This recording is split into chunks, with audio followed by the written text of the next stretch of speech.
Welcome back, everyone. This is our first episode for season 3, about season 3. It's our Yeah, speculation episode. We finally we're made gonna it. we're gonna speculate, and it's June. It's our first episode in June, so we dressed as gay as possible We in did. We did. sports uniforms. In our sports uniforms, yes. Go Pride. uh, Literally the name of the team. What was Orlando thinking? there you go. They were thinking we're gonna get the gays for a while, so might as well be Pride. Basically. It's the gayest. I love it. Go Pride. It is the gayest. Yeah. So happy Pride. Yes, happy Pride Month, first of all, Happy to Pride, everyone out everyone. there. So yeah, we thought it was fitting to talk about one of our favorite gay shows ever during the month of Pride, the month of our Lord and Savior, Lesbian Jesus. Hydrate for Hydrate for her. Lesbian Jesus. Better, she'll come after you. You know what's funny? I'm gonna insert something right here. Yes. That Elliot said at the Outfronts panel yesterday. Hmm. He said that this show is gay even when it's not gay. He said it's like the gayest show because everything in it is gay, even if it's not gay. So Elliot knows his audience. So give it up for our king, Elliot. Elliot! He is a second in waving that rainbow witch flag next to Lesbian Jesus. Mhm. He holds her banner, we'll put it that way. Yeah. With pride. There you go. As it should be. So I guess we're going to start out with a little debrief. I was fortunate enough to... Yeah, wait, let's start. So this is going to be completely different from all of our other episodes. Let's just get that out of the way. We're going to go through a bunch of different aspects of what could be in store for season 3, starting with like cons that have gone on, some articles that came out that were super interesting, BTS photos, the episode descriptions, and then speculations, predictions. That's kind of how this is going to go. And there's a dog. And yeah, so starting first with the cons, which Bree was privileged enough to be at and run and have fun at. So, as Theora said, I was lucky because I got to go in person to QFX East in Tampa. And as you might know, most of our lovely cast was there. We were only missing Jess and Amalia.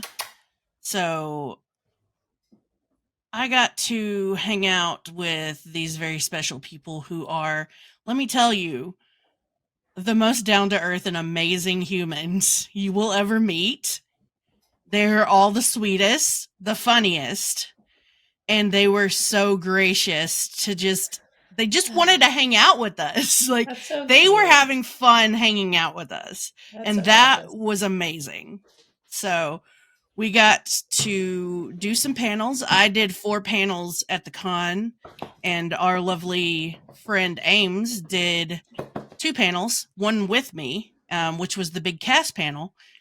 Say hello to the Doge, the little doggo. This is Kendra. And so I just kind of wanted to go through things that happened at the con and pass along a little message from one of the casts who will remain nameless. We'll just put it that way. Do tell. Kendra wants to do. Kendra wants to, yeah.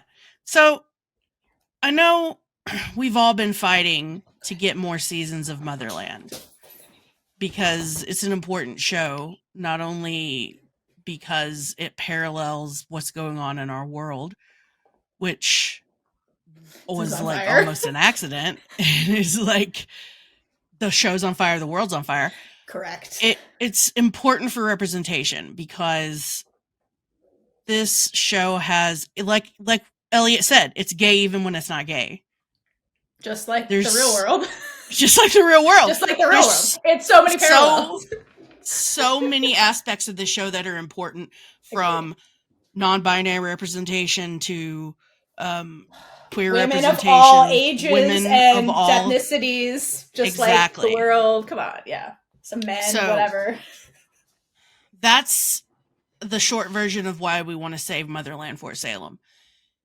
Now, to do so, we have to do one thing in particular, and that's yell until we can't yell anymore. So We want you guys to keep going on socials, especially like Twitter and Instagram, and using those hashtags Save Motherland Fort Salem and Motherland Fort Salem. Attend the watch parties if you can. Get involved. We have a big event coming up soon for the premiere that will be pretty cool. But basically, we were told by someone that we need to be loud, keep being loud, target Facebook and Hulu. Facebook? Target Netflix and Hulu. I mean, if you want to target Facebook, go for it. I don't know who's listening on there. Maybe Hulu's on there. We don't know. Checking the Facebook, like, oh, Motherland. Target Netflix and Hulu. Netflix and Hulu. And that Elliot was confident that the show was going to get picked up. So he's the king. That means a lot, guys. It means a lot that he would say that and that this person would say that. Yeah, so like this is what we're saying is that this is the most important pride ever.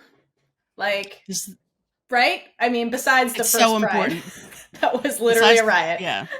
But basically this is a riot for our show. So instead of throwing the metaphorical brick at the cops, we're going to throw our hashtags and tweets at Netflix and Hulu in a positive way to get them to hear our voices and save Motherland. And do it for you, obviously.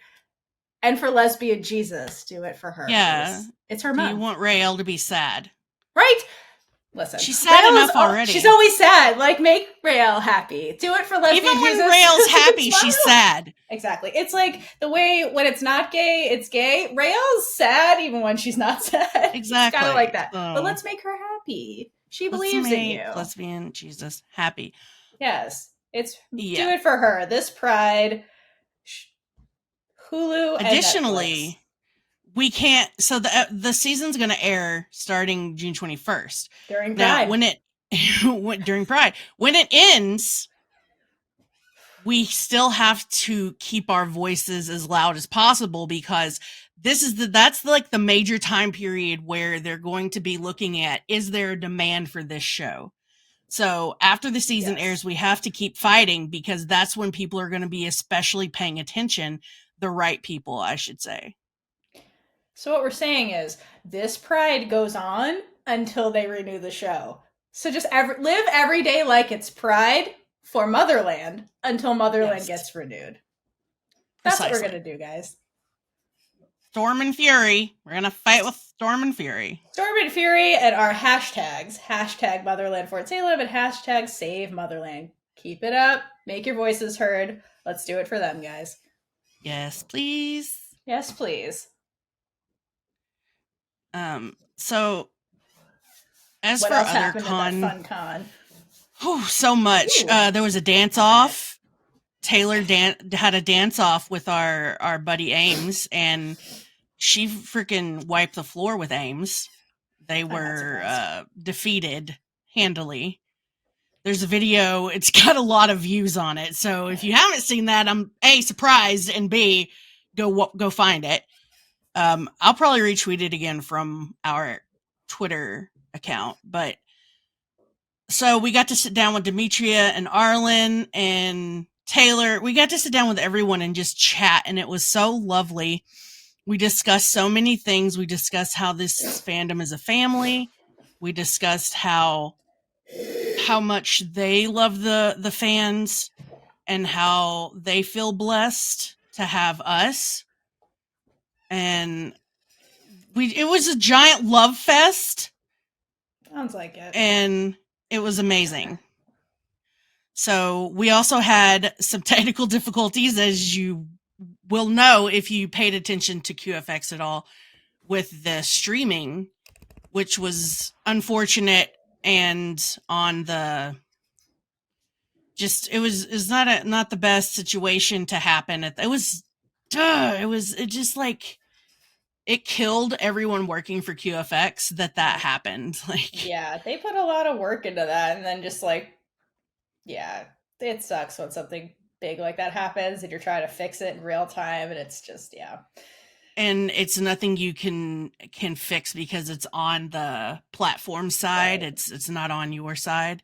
So that was super unfortunate, and then it just kind of snowballed from there. But let me tell you, kudos to the people that got the recordings of the panels that we did get to watch and can watch.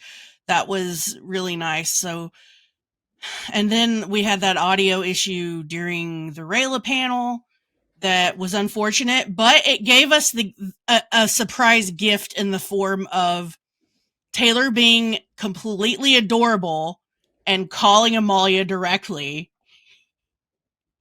So I was sitting there talking to Taylor, talking to Amalia, and then Amalia talking on the screen beside us. So she couldn't hear, she couldn't hear some of the things I was saying. And so Taylor would either pass on the message or put her phone up to my face. And one time it resulted in something really hilarious because I asked a question that everyone had been speculating about, and it was Raelle's witch mark shiny before she met Scylla? And when I said that, Amalia didn't hear the question. And Taylor had to reiterate the question, and she chose to say it like this: did Scylla take Raelle's virginity? And I was like, that's a plain way to say it. I don't know why, but it was so funny. Just the way that she said it was so matter of fact. And Amalia's face afterwards was priceless. She was kind of like, oh. But just in case you didn't catch it, yes. Apparently the answer is yes. Apparently that was Raelle's first time. And which everyone was... more questions. Yeah, because everyone was like, she was so confident. How could that be her first time? But Taylor shut that down by answering on Twitter, and I can't remember what she said. Something about instinct. I don't know. Like, confidence anyway. doesn't equate to experience. Have you ever heard that's the what phrase, I said. Fake it till you make it? Yeah. Literally, I was like, that's what that was. She's lesbian Jesus. She's even lesbian if she had... Jesus. Right. Yeah, exactly. That's how that should go for lesbian Jesus. Listen, lesbian Jesus doesn't just, like, screw around with anybody. She waited for the one. Right. And of course she has impeccable instincts because she's lesbian Jesus. So this only adds to the lesbian Jesus argument. Thank you. Thanks, Taylor, for confirming. Thanks, Taylor. Thank you. Also... Hydrate, everyone. Hydrate for Taylor. Hydrate for this Taylor. Is her addition to this argument. Yeah, there you go. I really, and it also makes sense to me because Raelle grew up in the session where most of the people that she went to school with were around were civilians. And yeah, so she's probably, the people she's dated were civilians, and they could have either have been like dating her, like not cared that she was a witch, or been like, oh, I'm going to date a witch. But also, she doesn't get close to people. Well, yeah, that's the big thing.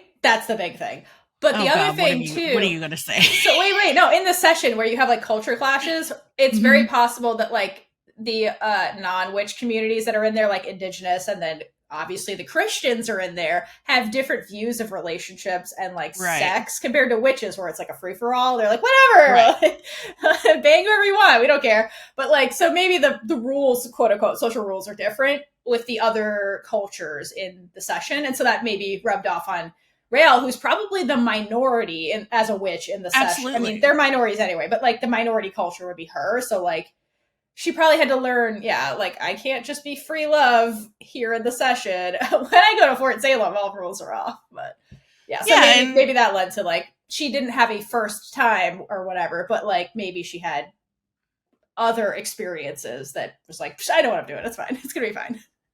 Unlike Abigail, she didn't grow up in witch culture. She grew up in the session. So that's... Yeah, totally. The only witch culture she had was from her mother, who was never there.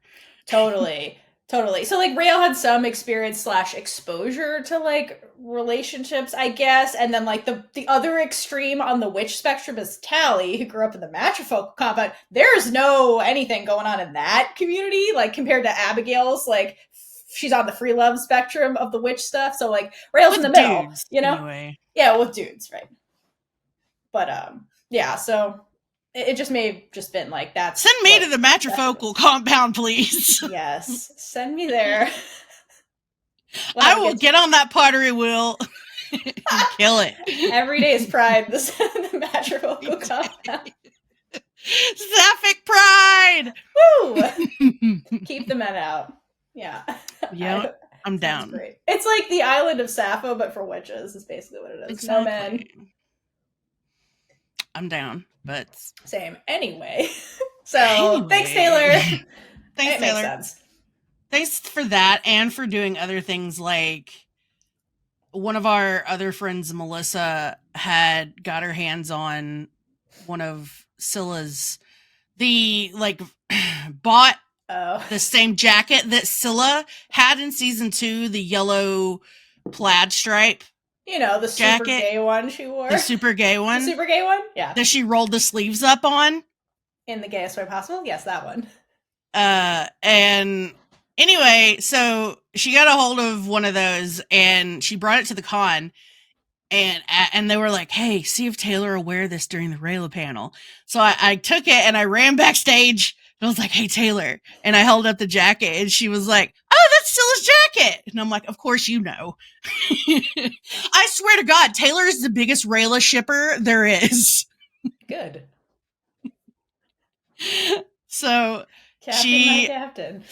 very generously agreed to wear the jacket for the panel, even though it was hot as hell in there. Well, it's Florida. Oh, Florida. Gross. Whatever. So I'm sure if you saw the panel, you saw her wearing Scylla's jacket, which was super cute. It was very, very cute. And then, of course, Amalia, who knows her audience, was like, hey, let's do a Raylla kiss, but through Zoom, which was also adorable. She made it work. She's co-captain. Mm-hmm. But in other news, what I really enjoyed other than that was the panel that covered morality in Motherland, because there were some really amazing answers from Jess and Lynn and Arlen about their characters.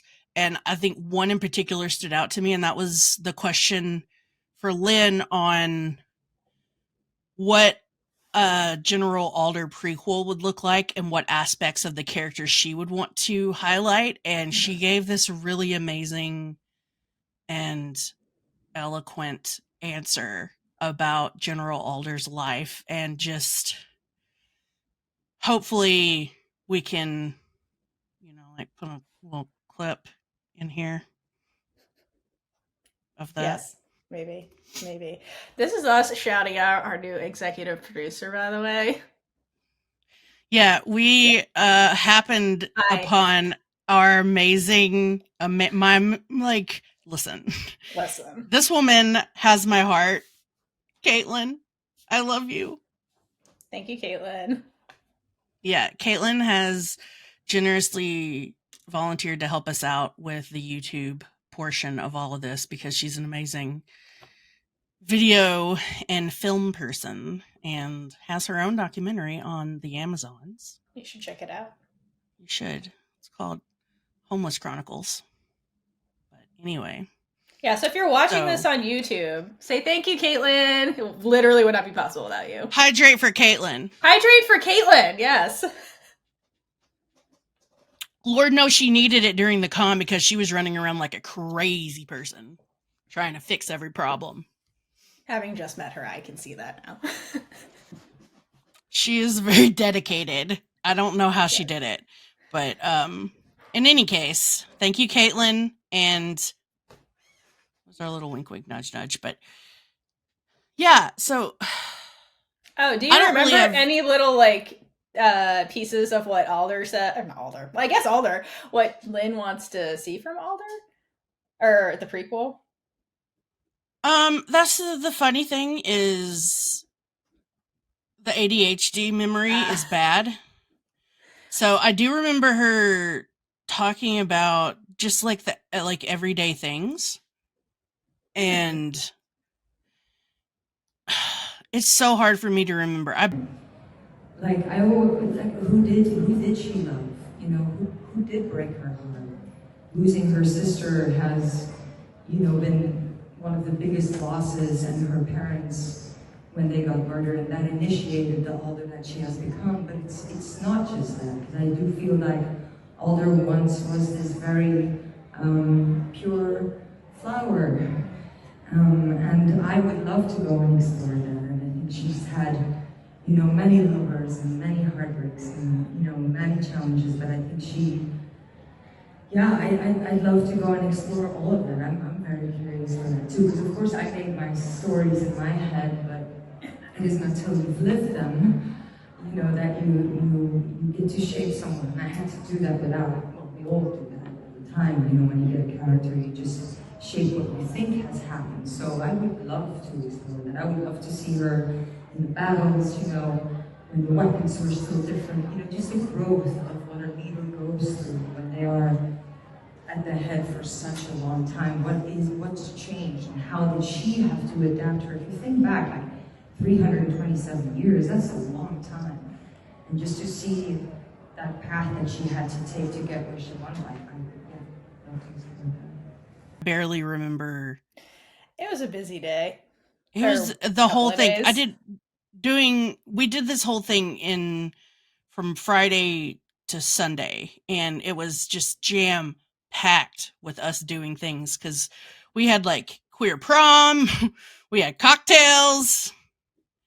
That was really a fun experience, just because of getting to freely interact with everybody. And it was kind of funny because one of our other friends, Amber, gave Lynn a tiny little Groot doll that she had crocheted. And when she gave that to her, Lynn lost it, because, and it was funny, even more funny, because Demetria, the night before, Lynn wasn't at that cocktail party, but Demetria was, and Amber informed her about the tiny Groot, and she insisted on coming to the second cocktail party just so she could see Lynn receive tiny Groot, because apparently it was such a thing. Like, none of them knew that was going to be the CGI choice. Yeah, so this is an interesting tidbit. So Lynn was acting her life out and had no idea what CGI was going to do to her in those dramatic AF scenes. So in those dramatic scenes where Lynn's just like, you know, doing her thing, and then the episode comes around and they watch it, and it's like, what? Who did this to me? Now she knows in future contracts to be like, do not make me look like a tree. Like, it's in my contract, you can't do this to me. So, however, she was an incredibly good sport. Apparently, her brother teases her about it. But it's like, that's you, right? Yeah, exactly. So she had the doll, and she goes, "I am Groot." Yeah, she's really cool. She is the coolest. I love her. I love that. So much. I mean, she looks. It's like, because it's Lynn, and she looks so eloquent and put together, but she has this goofy side that's so amazing. She's the nicest human. I do love that tidbit where she was like, I didn't know they were going to do this to me. So, for those of you who are watching that and being like, why is she a tree? Apparently Lynn also had the same question, so you're not alone in thinking that. I love it. I love that the cast, when they watch the show, there's things that they don't know. Sure, yeah. They're just like, oh, what? I guess. Especially coming this season, since everything was filmed out of order. Like, yeah, we'll get to that. There's probably some OG scripts that became final scripts because of availability of certain people, and yeah, pretty sure I'm pretty sure they don't know what the hell the final product looks like. Yeah, if you have any like questions or whatnot about the con, like, feel free to drop something on social media, because I promise I can go back and look at things and give you answers. But I could not go back and watch all the panels before we did this. Just this episode is so dense. Yes. So yeah, just feel free to ask me anything you want, or anyone else that was there, because we had a big contingent from Morrigan Coven that was there. We had Jess from the Talder Discord and several other people, but. They're also on YouTube, aren't they? The panels? Yeah. Are they still there? Yeah, they're still there. Yeah, so you can check them out and watch them. But I didn't watch them because life. But I recall seeing on the socials, etc., something that came up during the Raylla panel which isn't in our script. So let's maybe talk about it here. Where basically, I forget what was going on because you were there. Where Amalia was trying to ask Taylor a question. Taylor didn't know what the hell she was talking about. So Amalia had to keep pushing and gave away more information, like the fact that someone from Scylla's past shows up during a scene and with Raylla in it. Do you remember that? Okay, listen. Yeah. This cast, I love them to death, and some of them are not great at keeping secrets, apparently. This is why everyone in Motherland's a bad spy, because the actors are all really bad spies in real life, and it bleeds.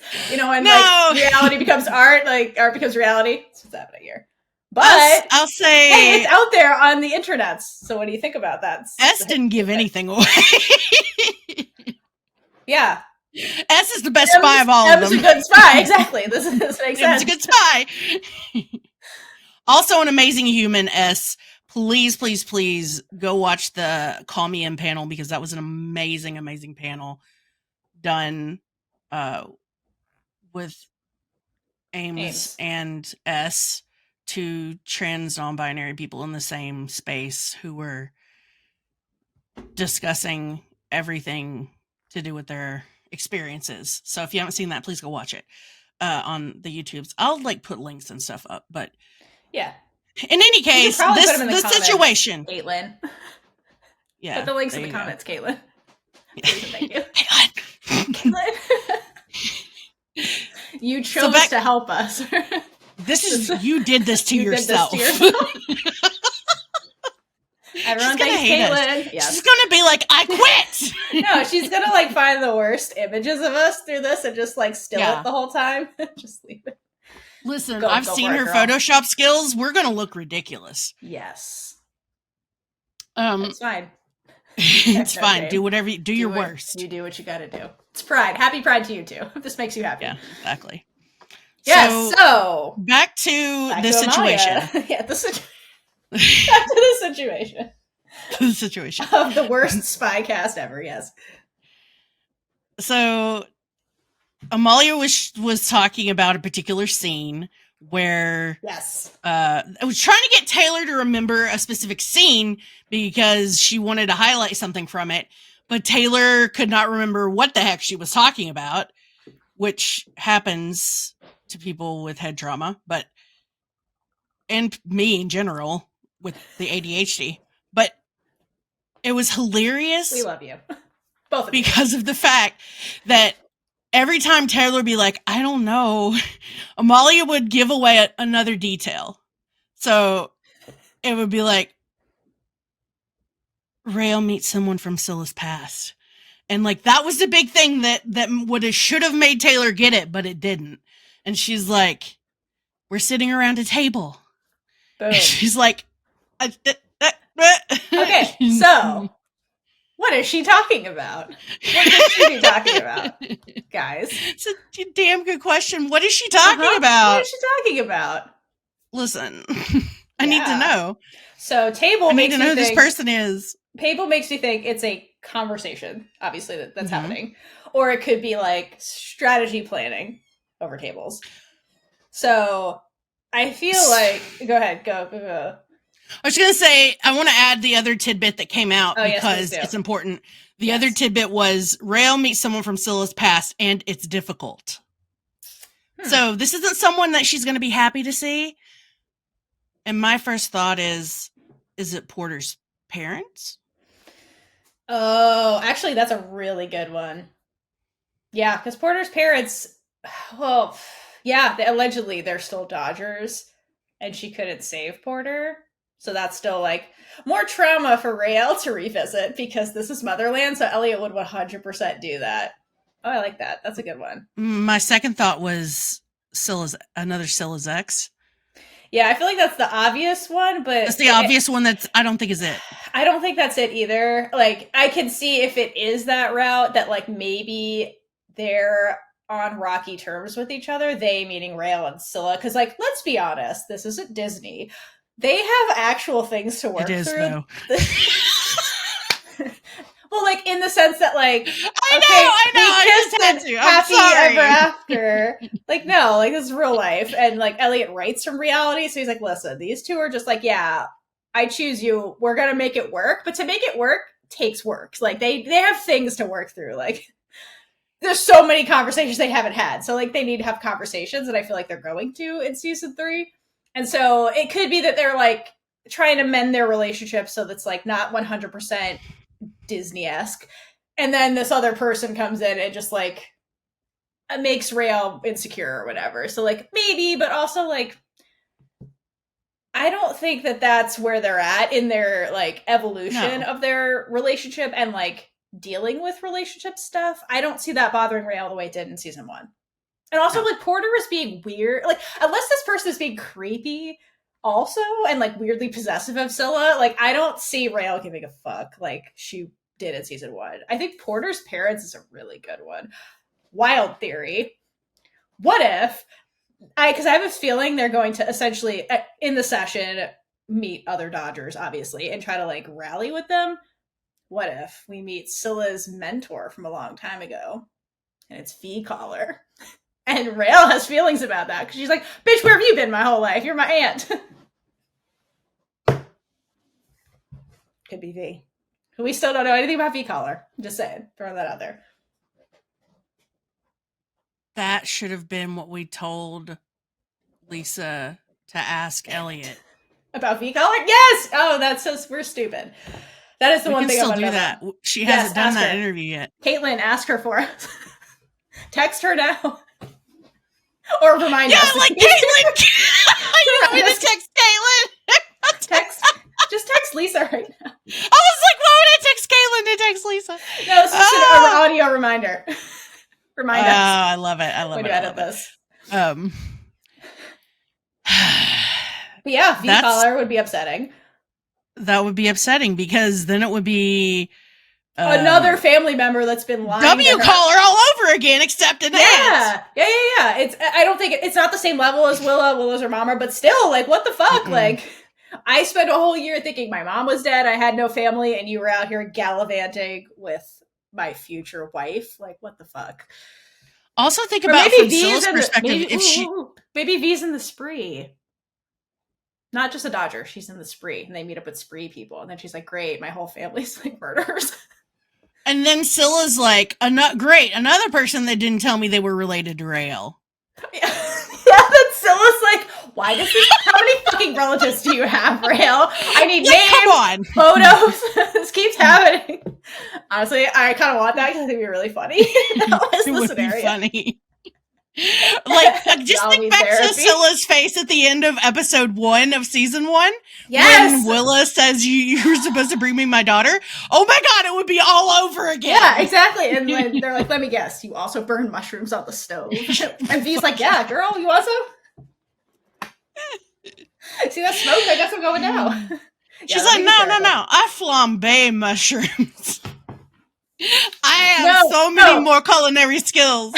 V, the opposite. She's like more like the wilderness type because she's been surviving in the woods. And she's like, no, I got like an open fire. Got my little I got them on like what? Mushroom like skewers. I got skewers going, kebabs. Jeez. Here's your stick of mushrooms. Let's talk around this table. Mushrooms. That's man, I'm gonna have to make an edit of stick of mushrooms. Yes. With me. But it's like the picture from the flag because that's all we have.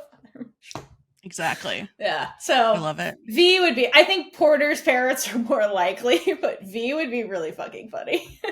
I Because know. also, I really like where's that. V? Where's V color? Where is she?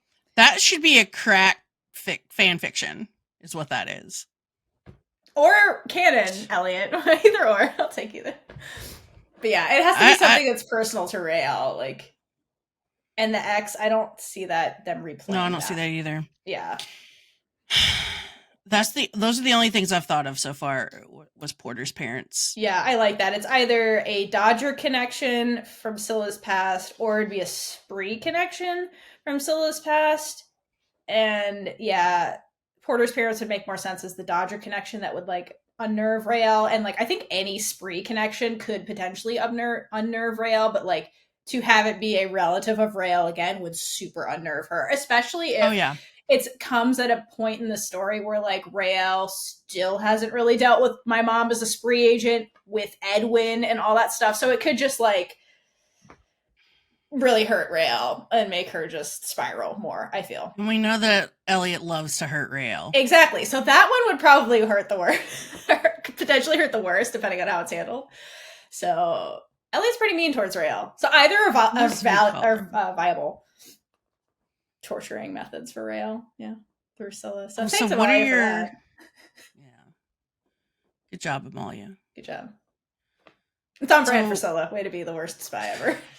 Thank you.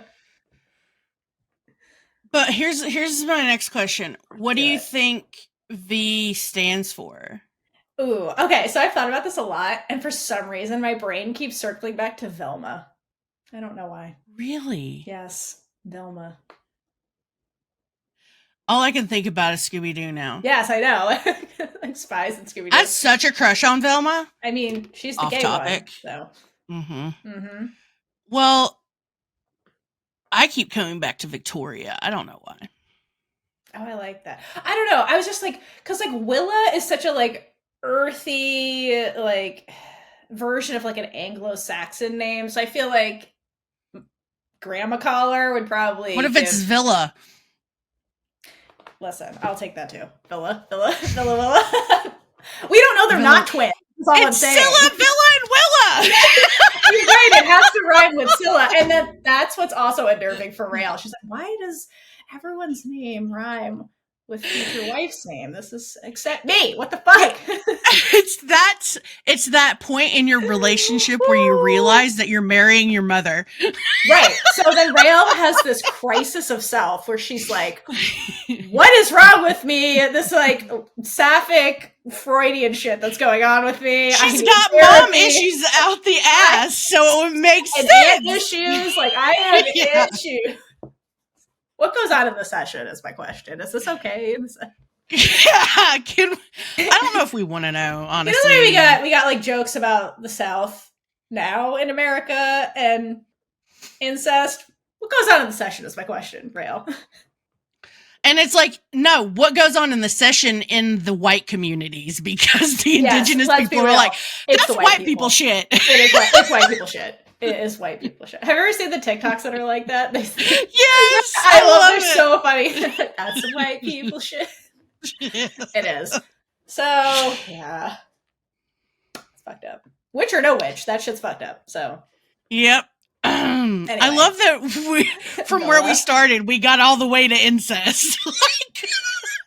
I'm not going to say all roads lead to incest because they don't.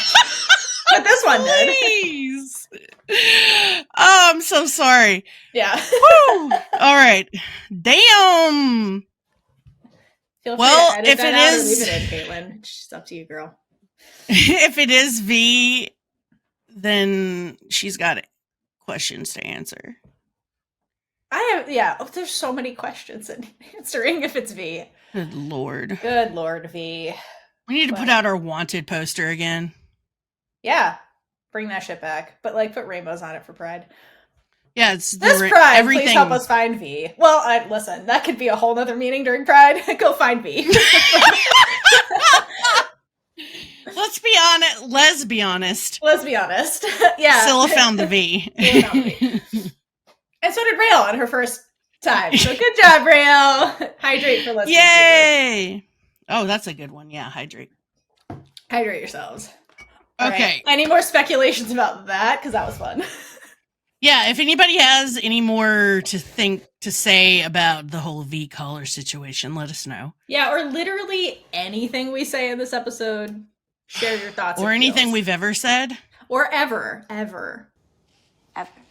We've said a lot of things. But please let us know. Yes, muse with us on this. It's fun. But So yeah. Go. Speaking of people who were somewhat on the mentor side, let's talk about Quinn. Let's talk about Quinn. Who the hell is Quinn? Yeah, who the fuck is Quinn? That is my question. It's a big question. Like, who is Quinn? We're just like introduced to Quinn with no explanation. She worked with Mama Collar in the army. Suddenly she's like on the run with the unit. Who is Quinn? Like, who is she? Really? Will we get some Quinn backstory? I'm hoping, because who is Quinn, really? Quinn also tells you that you can retire from the army. Okay, so I have questions about that. Like, is she actually retired from the army because like you can like get an honorable discharge, or just be like, I'm done now, I've reached army age requirement? Or did she like get a medical discharge? Like, was there a circumstance that like forced her into army retirement, or like is it an option somewhere in the contract of the Salem Accord, I guess, that they can just leave? Because the way the Salem Accord is written, it's like they have to serve in the army, but like, can witches do anything after they've retired from the army? Are they like prohibit? Like, how does that work? I guess another question for Elliot. Well, she uses so much work, but we don't know if it's prohibited or not. Totally. But it seems like there's different rules in the session, and that like I was thinking about this too before the episode titles even came out, but like, is the session actually part of the federal United States, or is it its own thing? Because like, if it's its own thing, then the federal laws may not apply. So like, maybe in the session they can use magic for money, I like think Raylla was doing, and it's like the army has no jurisdiction here to say yes or no, because this is not technically America.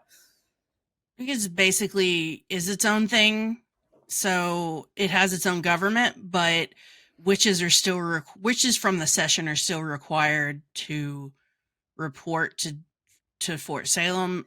My other question is, are indigenous witches exempt? That's an excellent question. Yeah, because like, I think that Elliot kind of maybe hinted at something during one of the After the Storms, excuse me, about kind of like the session magic and like the federal government and this and that. So I almost wonder, like, when the session was formed, there was some kind of treaty between the session group and then the federal government. So like, maybe it's like, hey, some of these rules apply, some of them don't, kind of thing that was in that contract. So maybe, yeah, the indigenous witches are exempt, but like non-indigenous, you guys are fair game, and that was part of the treaty. Maybe the rules are different once they leave the army, like, because indigenous magic's okay, maybe like witches in the session perform indigenous non-military magic, that's okay in the session because that's their custom. I kind of think of it as a territory in a way, but looser as far as government is concerned. So it would be like Puerto Rico is to the US, but with less direct governance. IMO, that's my guess. Right. That's what I mean. I feel like tribal leaders or whatever have more say about what laws they will allow in the session versus the federal United States government being like, no, you have to follow these things that we tell you to do. I feel like there had to be like a treaty where it's like, listen, we will kind of do this, we will kind of do that. Because they gave them the biddy magic as part of this treaty. Exactly. So like, there was bartering that happened here when it was formed.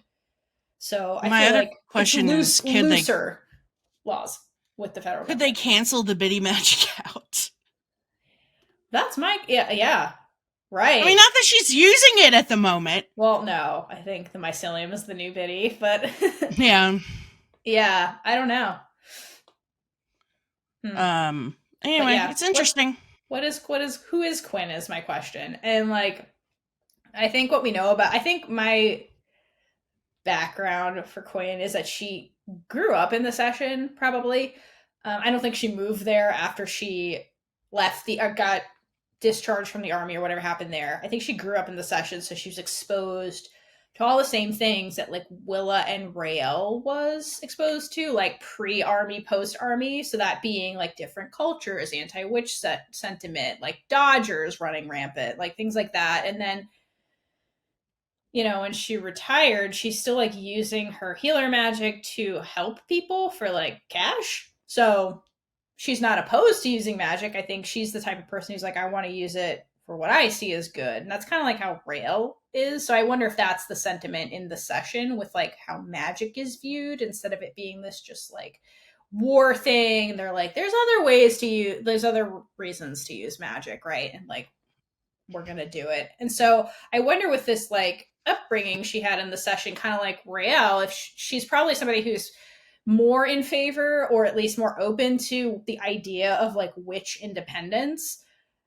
And I think what her role is going to be, because, you know, obviously she came into contact with Dodgers. I think she's going to play the part in rallying that community in the effort to unite the witches against this bigger threat, so that the witches as a whole stand a chance against the Camarilla.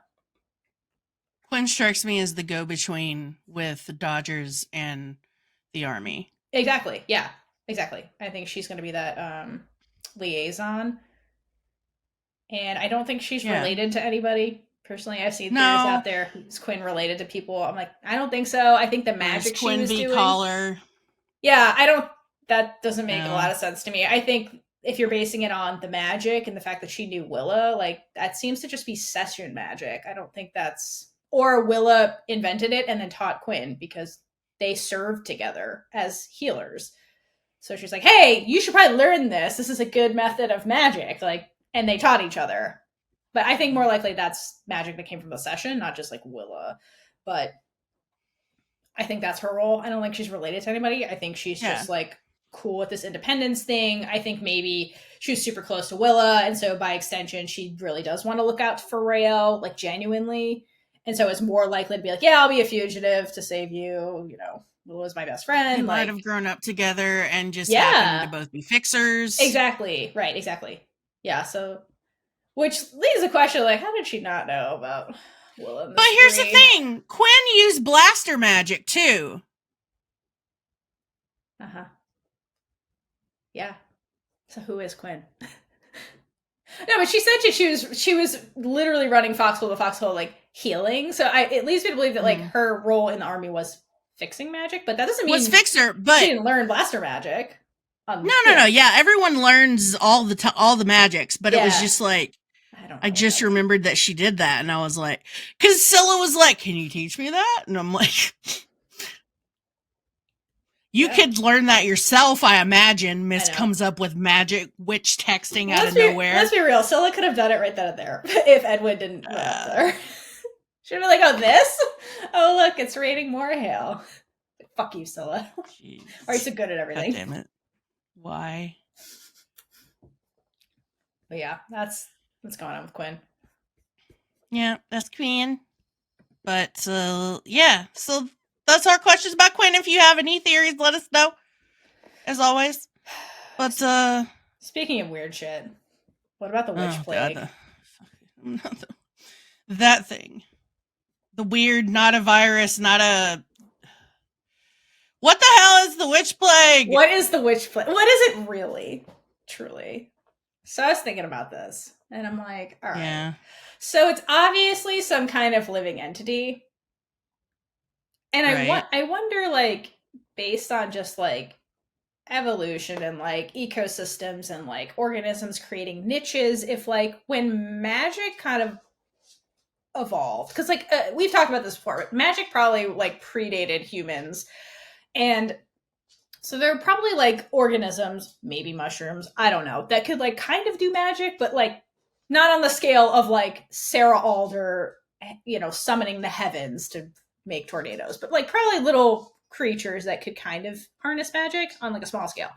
And so what we've learned in the show, I think it was Adele that basically said like every time you use magic, there's like a cost that there's like, you know, there's a balance, right? That has to happen with like using magic and then like balancing out that use of magic. So I wonder in the evolution of like the world and like organisms that could do magic, if like the consequence / the counter to that was this organism that basically like removed the magic or like kept that magic in check by maybe like hunting, preying on the organisms that can harness the magic to keep the world in balance.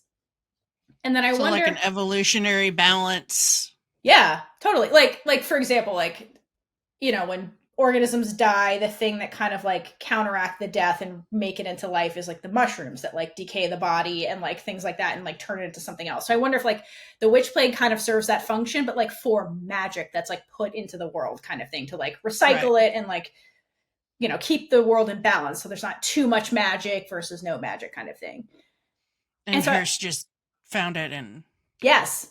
Yeah. So I wonder if like when witches came about, there's like way too much magic. So then this thing got more aggressive and like the Camarilla just happened to find it and was like, oh, interesting. And they basically like studied it enough and they bred it like the way we breed dogs and horses to like perform a certain function or like have certain traits. Like they did that on like I forget what the term is, but like a paternity or whatever the hell it's called. They did that in their labs and then they ended up with this thing that was like an okay hunter of magic to like the perfect thing that just went after witches and specifically.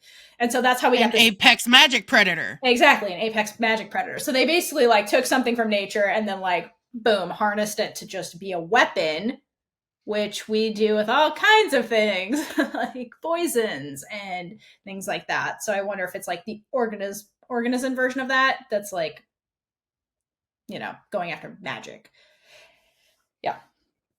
You heard it here from Dr. T. You heard it here first, folks. But I feel like the witches are only part of the equation, and I wonder if in season 3 or like beyond, the next step for this thing is to go after the mycelium, which is like this big thing that has, you know, magical abilities that like perhaps the Camarilla don't know about, and that would be a new target for their like predator. So what that reminds me of something Elliot said during the Outfronts panel about how next season we're going to have to rethink pretty much everything we know about witches and what a witch is. Ooh, that's fascinating. So what, like, we're going back to the very primordial beginnings and how witches came to be, but basically he was saying like, basically what he's saying to us is you don't even know what a witch is, but you will at the end of the season. And how witches were instrumental in forming in language. Like we wouldn't have language if it wasn't for witches. Period. Is basically. Yeah, it started with mother tongue. That was the first language. So I wonder if they were like the organisms that first like spoke in like a way. Because like, so it's, I don't know. My brain goes to a lot of places, but first of all, it goes to, first of all, it goes to, so witches evolved, were like either something that evolved and then like humans were like a lower not lower. That's where my brain was going. Know.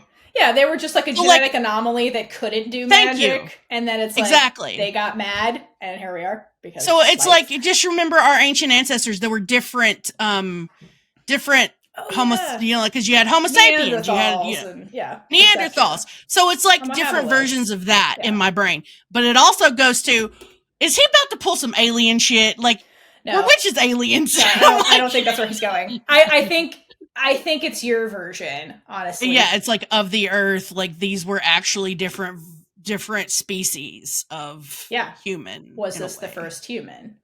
Yeah. And was this type of human that could harness the elements instrumental in the evolution of Earth?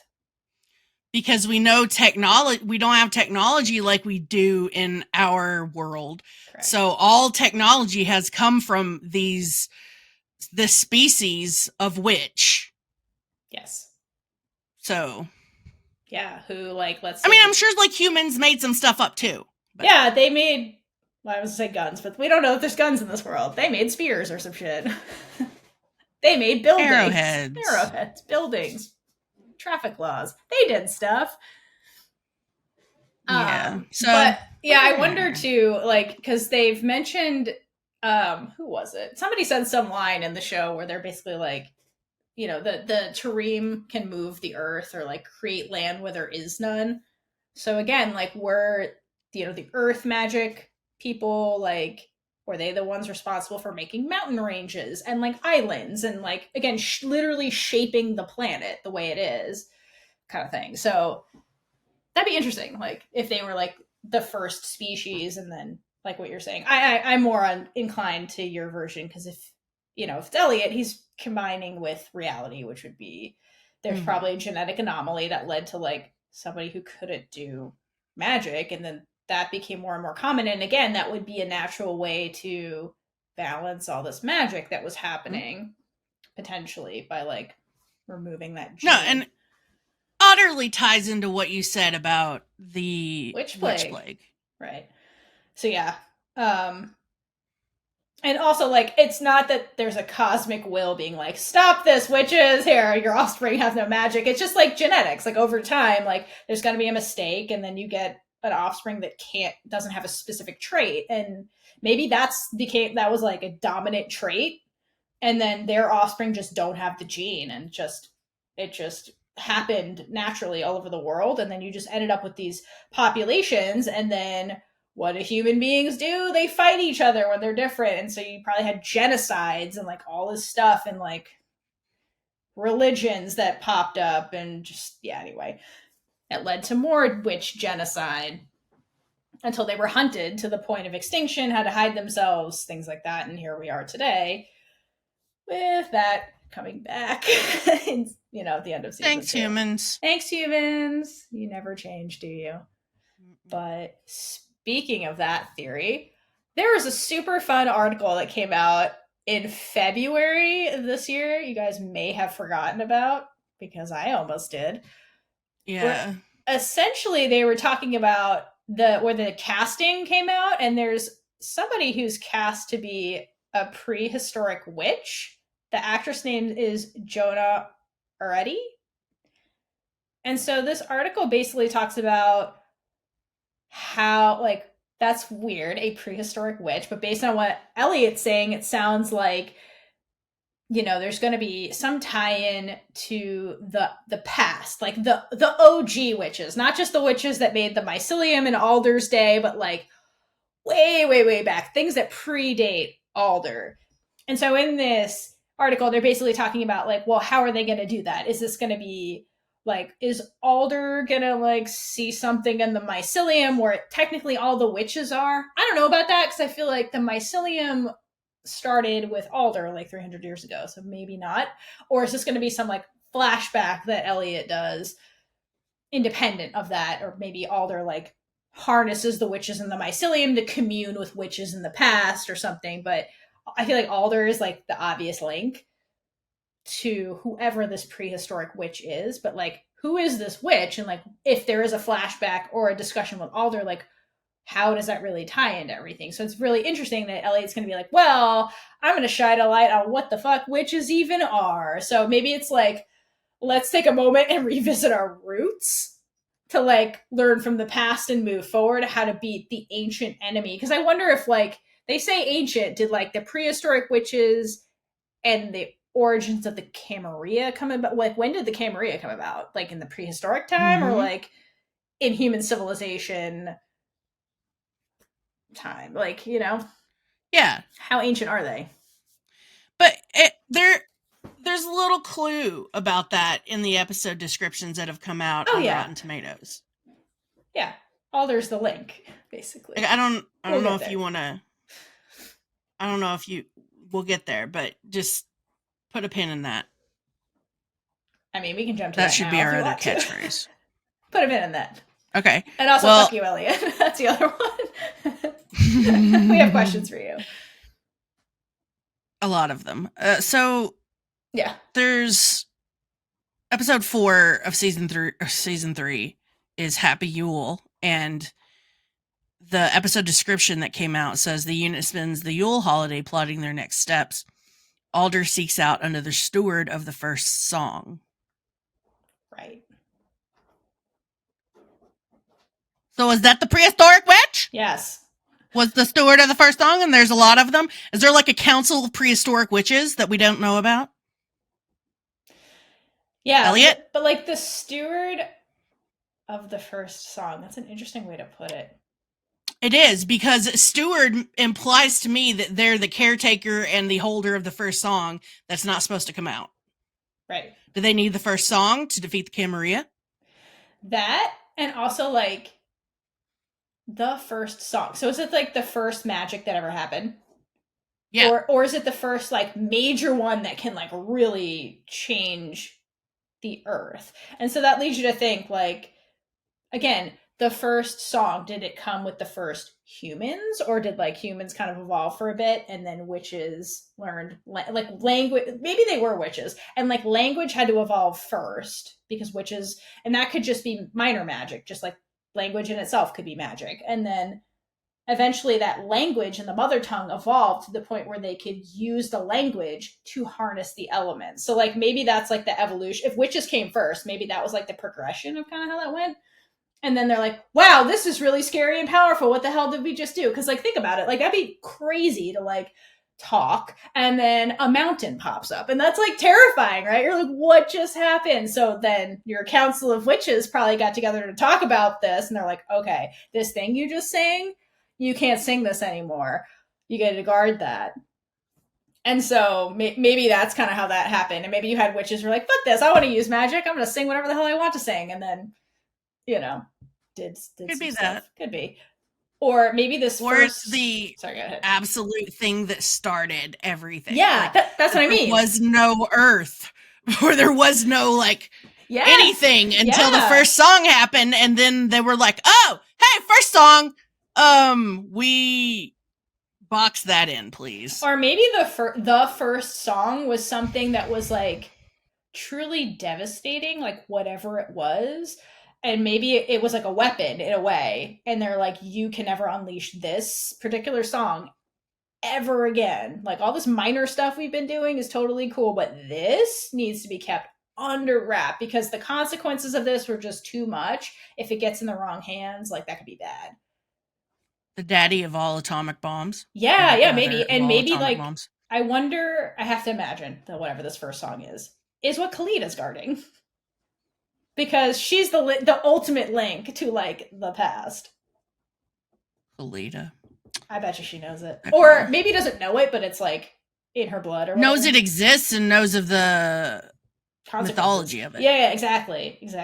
But maybe she's like, I don't know it. Okay, I'm a fraud. I'm a fraud. I don't know it. And then all their Elliot did say that she's like super. Elliot did say that she's not the top, but she's up there. Oh yeah. So Clena's the boss until proven otherwise. But yeah. Do you want to just go through all the episode titles? Yeah, we sure can. Let's do it. I can't see them. I don't have them on my thing. So I'll read them. I've got this. All right, do it. I don't remember anything. All right, so episode 1, season 3, episode 1. After being blamed for the death of the vice president. Say the titles too. Yeah, Elliot. Okay. What the hell is this? Okay, remember the season 2 finale was Revolution Part 1. What's the next episode? And now we have Homo Cantus. Elliot, what the fuck? But what the fuck, Elliot? Also, we're back to a homo, as in... Yeah. Is that the Latin? It is definitely Latin. What does Cantus mean? I mean, we know it's Latin, but, like, is this some kind of reference to the whole, like, we're going to find out what witches are thing? So Homo Cantus, after being blamed... Oh, you know what Cantus means in Latin? It's like singing. Songs. So it's like the human singers. That's singers. The first species. We did it. Yeah. We did it. Before we even went down to the episode things, we had it. Yeah. Sorry. That's very exciting. High five, yes. Boom. Okay. Caitlin, make so After being blamed for the death of the vice president's daughter, the witches leave the army and become fugitives. So Raylla gets fluffy hair again, and everyone can't tell the difference between Raylla and Taylor now. It's basically what we knew was happening based on the last scene. So that description tells us nothing. It tells us nothing. But I'm not done. Ooh, there's more. There's more. Ooh. While Raylla and Scylla enjoy their reunion, Nicta tempts Tally with a new power. What the fuck does that mean? Okay, so let's break that down. Scylla and Raylla have a honeymoon period post the finale. That probably gets real towards the end of the episode where they're like, yeah, we need to actually talk about some shit and not just like fuck around. This has been great. Let's keep doing that. But now we need to talk and like actually have a relationship. So I think that's that piece. What is Nicta? Is Nicta teaching Tally how to flirt with women? Because that's what I hope this really is. Nicta doesn't know how to flirt with women, true. remember? That's right. Nicta does flirt. It's just bad. No. So Nicta's teaching Tally how to do some kind of cool magic in exchange for Tally teaching Nicta how to flirt with women. That's what because it is. Tally could freaking have chemistry with a brick wall. Correct. Tally, who has no experience in flirting, flirts better than Nicta. You're correct. That is the bartering that's happening here. Okay, so what work could she be teaching?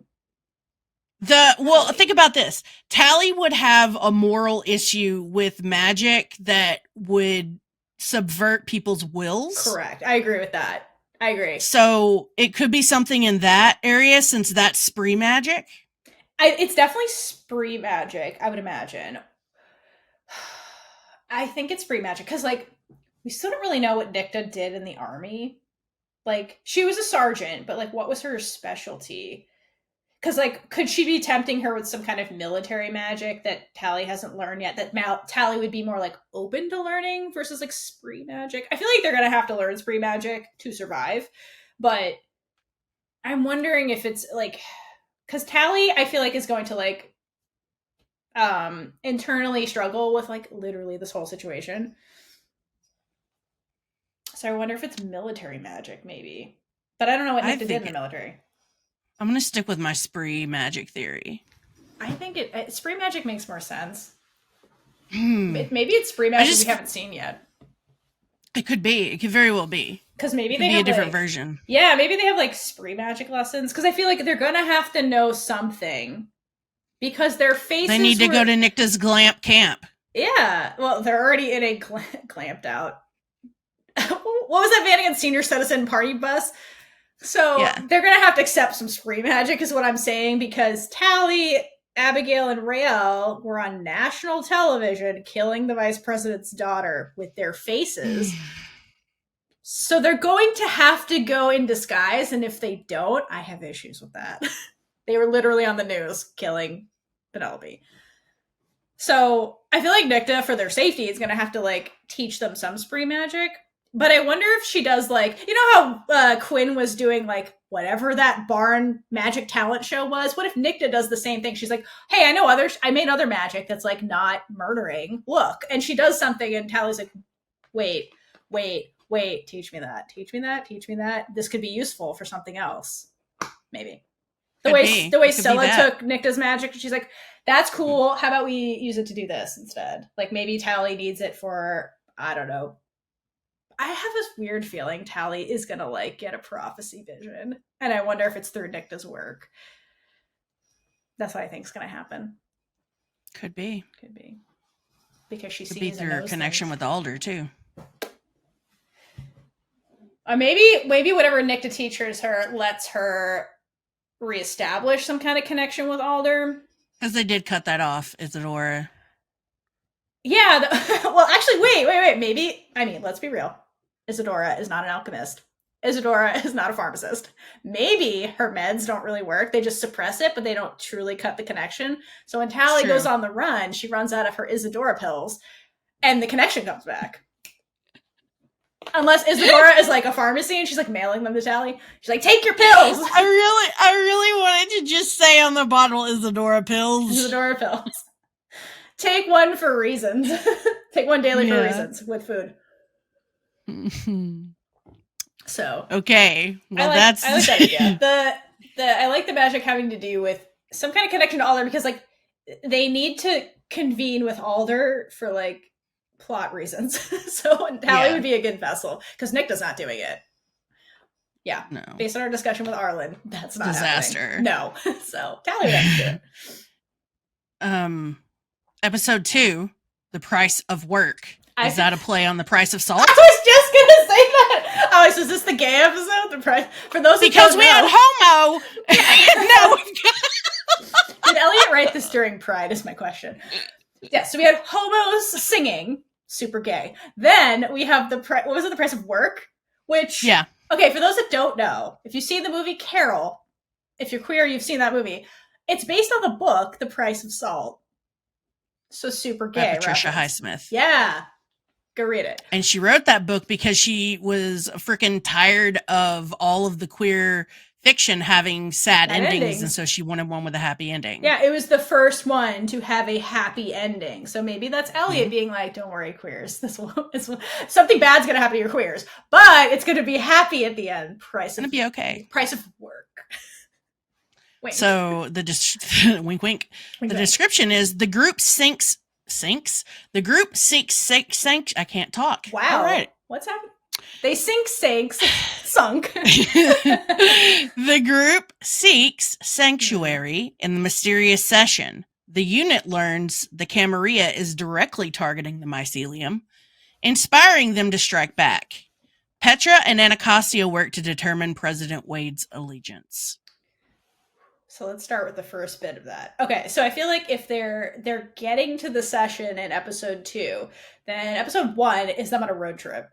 Because it has to be. Because they started in East Coast, and then they have to get to the session, which is West. So it's probably them traveling. So I assume there's not a massive time jump between the finale and when we're picking up, because they're still not at the session, which in reality is a day of 2 of driving, max.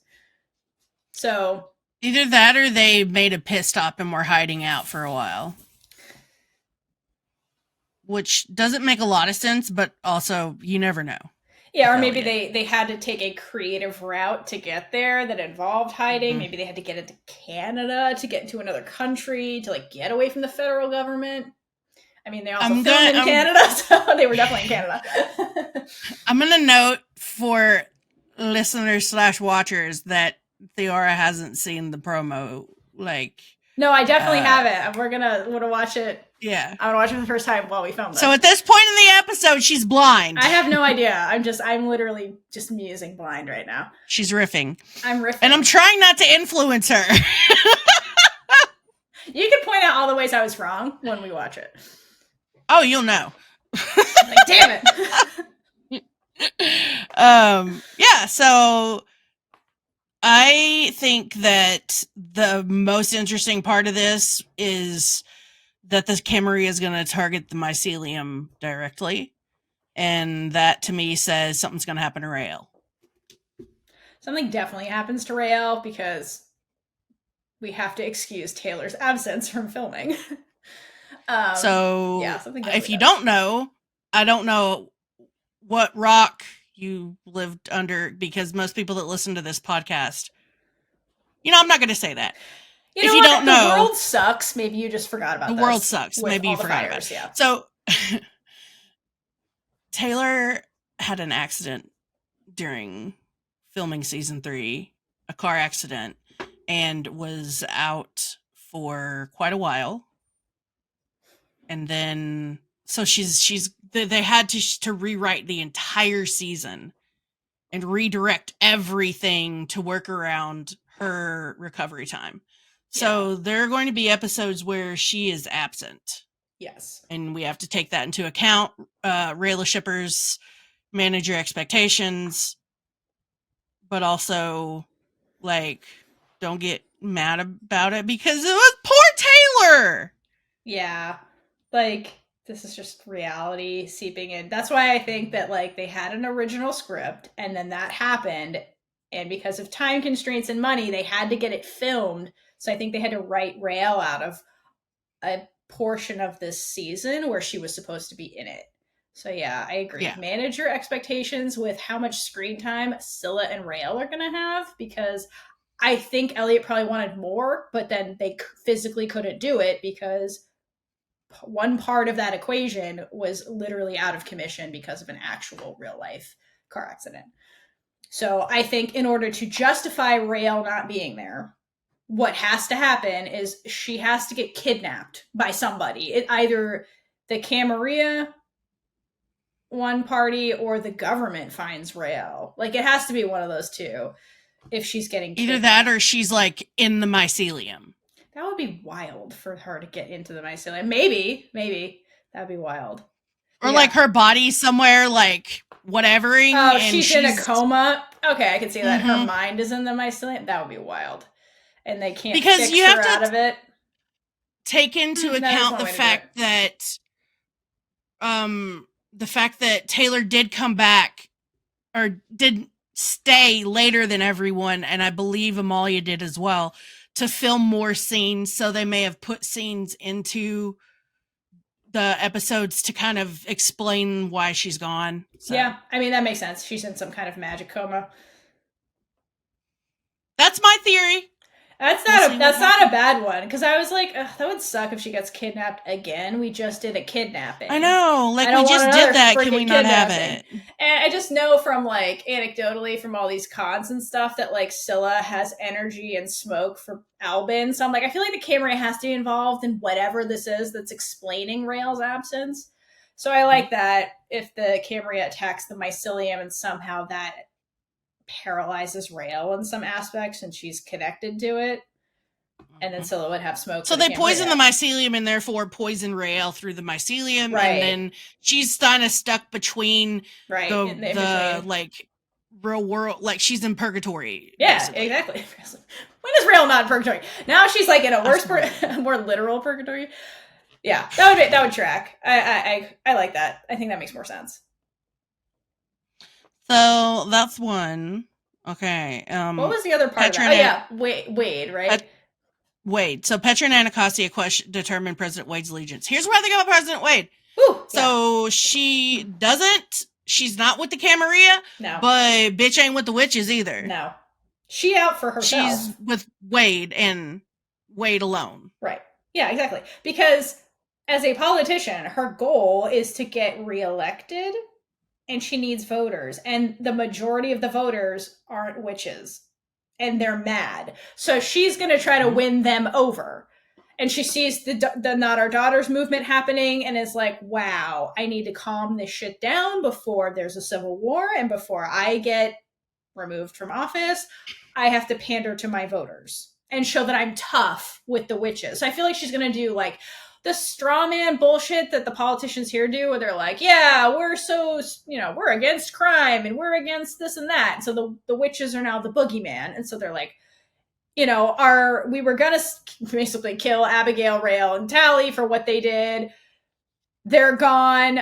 My general did this. I'm going to be tough on them. So I feel like she's going to impose stuff on the army, and that's going to be new. We already have... Yep.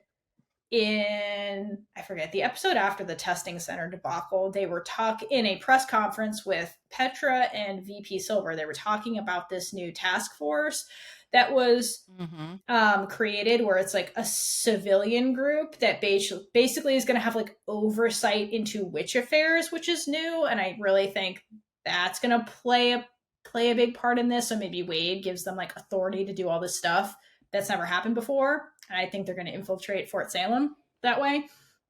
And so that's why Petra's like, whose side are you on? Like, you're creating your own rules. You're breaking all kinds of like Salem Accord rules and like, it's very clear that she's like trying to win political points. So I think that's where they're like, wow, can we even trust our leader? Like, this is getting scary for them. But them being the witches. Here's my other theory about Wade. 3 words. Kelly gonna die. Oh, yeah. That was one of my predictions. Wade's gonna die. Here's what's gonna happen.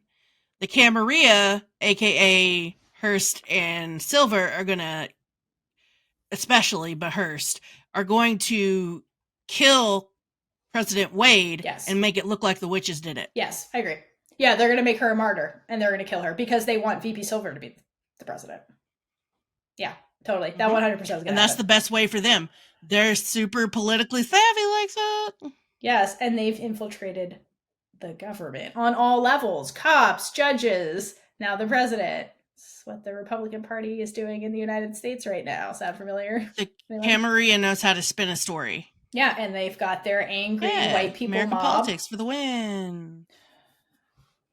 Ruining America, even in fiction. Not our daughters. Not our daughters. Yeah, exactly. So yeah, I totally agree with that. Wade is she's dying this season. Cameron are gonna definitely do it and then blame the witches. I wholeheartedly agree with that. Because they're gonna be like, look, the witches were mad. Like maybe they're trying to like poke the bear with Petra to get her to slip up and like on camera be really frustrated at the president and this and that, and then be like, look at how angry she was. Like it was totally them.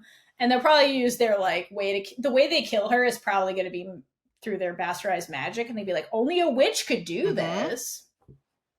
Kind of how they did with the testing center, where they're like, wow, that was witch work. That's what's gonna happen. I agree. They'd be like, if they attack the president, they can attack any one of us. We need a civilian army now, and like all this stuff. Yeah. Get all the guns. Or make guns. We don't know what weapons they have. Make guns. Episode 3 of season 3. Oh, Elaine. ... Yeah, I love this one because it has an ellipse. Oh, Elaine. I hope it's Nicta saying this line. That's all I'm saying. Oh, Elaine. With the session marshal on their heels, the unit splits up. Scylla and Nicta attempt to draw the marshal away, while Tally, Abigail, and Adil meet an old ally. President Wade's political stance puts her in danger. Kelly gonna die. Oh, yeah. Yeah. No, I mean, she's definitely gonna die. 1,000%. I love the way Rayle's not in this title, so where's Rayle? That's why I was like, maybe she's captured because she's not in the town. But I wonder if she's unconscious, are they like transporting my speculation is that we get through timing wise, if you think about when Taylor had her accident. But that's the thing is like you can't know because they shot these all out of order. It doesn't matter. There's no fucking way we could know. But I guess we'll just have to find out when she's out of there. Yeah, and it's also like there's so many different plot lines that go on in each episode. You can easily like finagle a scene with Rayle and just film it later. Absolutely.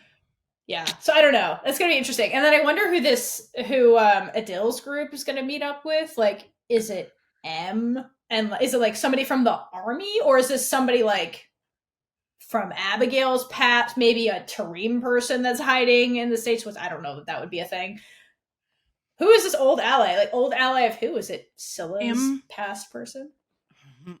M would make sense because... I think so, too. Because we know S is in the episode? Yes, exactly. Or not in the episode, in the freaking season. Exactly. I'm trying to figure out where M fits into all of this. Thank you. Not in any of the titles. So this is the only place that I saw so far that M fits in. Exactly, me too. I mean, technically, if you want to get real, it could be Gregorio. Could be... I heard he has less screen time. He does, but he still has some. Yeah. I think he said something about how he's in it more at the end. So I think the big battle is when we see him. I think that's when we're going to see most people. Mm-hmm. And I think, like, if he's in it at the beginning, it's like when there's chaos going on at Fort Salem, where they have to be like, look, these humans are coming into Fort Salem, and it's just like a pan shot of them being pissed. I feel like that's what we're going to see of, like, that group. And then, like, I think M of that group is going to, like, interact more with the fugitives than anybody else. And possibly also Anacostia, too. Mm-hmm. Yep. So I wonder if she's the other piece of that equation. Or she sent M or something. Yeah. So that's my guess, is that it's M. As for Scylla and Nicta, once again, Scylla's trying to save everybody's ass. The Spree ladies. The Spree ladies saving everybody's ass. Woo! Big A do crime. Listen, Nicta and Scylla in the same sentence. I'm here for that. I'm so excited. I'm here for that. I hope it's 90% of the episode. It's just I needed to be so much of the episode them talking and interacting. I need to know what's going to happen. Oh, I'm so excited. Yes, just them doing crime. Just let that be the episode. Oh, Elaine. It's somebody they pissed off. It has to be. Come on, give me that scene. Oh, I love it. I want to see them working together. Okay. Yes. This is what gets me. Think about how sassy both of those people are. I know. It's why it's Sass so good. together. So much sass, amoral people, and It's gonna be amazing. it's gonna be amazing. I feel like that's most of the episode. Oh, it's gonna be so good. I love it. What was the end of that sentence? I forgot. So they split up. Yeah. So wait a minute. Yeah. So they don't really tell us the full division. They just say Adil, Khalida, and Abigail. Those three are together at least. But this is what makes me think. So Khalil and Adil. That's her. Yes, that's what my brain was doing, was combining them. That's her name. Talia, Abigail, Adil. So that's one. That's one group. Scylla and Nikta. That's one group. Rael's definitely with them, because where else would she be? Quinn. Or Rael's not. Or Rael's out. Or Rael's been captured by somebody. Where's Quinn? Did Quinn be like, "Fuck all of you"? Quinn's her own babysitting Khalida. Is Quinn her own team? She's like, "Listen, Free Ladies, you do you. I'm going to get the Dodgers. Fuck all of you." Like Quinn's like, "Fuck this shit, I'm out. Fuck this shit, I'm out." And Quinn already, V Collar is already introduced, and she's like, "Listen, I'm going with V. We can't put that in the episode description." That's what Quinn's doing. I think. Yeah, Quinn definitely likes the V. But, I'm here for that. Good on you, Quinn. Who doesn't? Happy Pride to you, Quinn. Right? Happy Pride, Quinn. Yeah, so... that's great. Yeah, okay. Those are I like that. But yeah, that's who's left, is Quinn, where's Quinn? Khalida, and Rael. So I think by that point, Rael's out. Yeah. In some capacity. Yeah, she's out. Because and the reason I say that is because if they put Scylla and Nikta in a group, they're probably trying to lead this person away with their spree facey magic. Mm-hmm. Oh, you mean, okay, so they're forced to split up? I see. Yeah. So they sent the spree people to be the decoys. Because I was also like, their party's really tiny compared to the other one. Because we know that the spree has, that they have everyone's face. So but they also like, wouldn't you want to, if they're running away, unless Khalida and Adil have some, oh yeah, I guess they have the we can make ourselves invisible magic. I was like, wouldn't you want to send somebody with them who can like protect them magically? But I guess Khalida and Adil could like put them in that invisible bubble and they can travel that way unseen. Exactly. Versus like Scylla and Nikta are doing be gay, do crime stuff to create a diversion. I like that. I want that so badly. Yeah. So Scylla and Nikta are the buddy villain trio. They're Bonnie and Clyde, or like they're Bonnie. Is it Thelma and Louise I like better because there's an implication with Bonnie and Clyde that I'm not comfortable with. Listen, Nikta's mine. You can't have her, Scylla. You have Raylla. No, Scylla is married. So, I think Nikta respects that. But I want them to just like create chaos. Nikta was the one that was like, "You kids get back together." She ships them so hard and is just confused by them, and I love it. She's like, "That's another that. You just sparked something in my brain." Yes, because at the con, was it at the con? Let's just say it was. No, it was in our interview. I'm an idiot. Oh. When we talked to Arlen. When we talked to Arlen, she spoke about how she would be all for those two being gay and domestic together. Yeah, she ships them. She sure does. Because Nikta wants that for herself. Let's be real. Yeah. So if you can go be gay and domestic, go for it, is what Nikta says.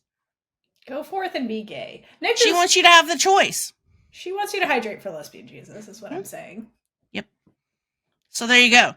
I'm looking forward to the buddy villain comedy that will be Scylla and Nikta. I want to know who I'm thinking M, and then President Wade gonna die. 1,000%. Maybe not in this episode, but in the next one, maybe. Yes, I agree. In the next one, she's dying. Or at the end, they're like, Wade's dead, and that's like the cliffhanger. But we're like, told you. Yeah. Because there's multiple reasons. Episode 4, Happy Yule, which we've talked about. A huge episode, I feel. A huge episode. This is a big one. The unit spends the Yule holiday plotting their next steps. Alder seeks out another steward of the first song in Hearst. President Silver and Kara Brandt, who the fuck that, celebrate a victory, aka Kelly's death. Wade. Yeah, Kelly's dad. I agree. That's VP's inauguration of VP Silver as President Silver. Yeah. Holla. Yeah. That's exactly. what that is. And then that woman, who is she and what's her role? The woman they mentioned.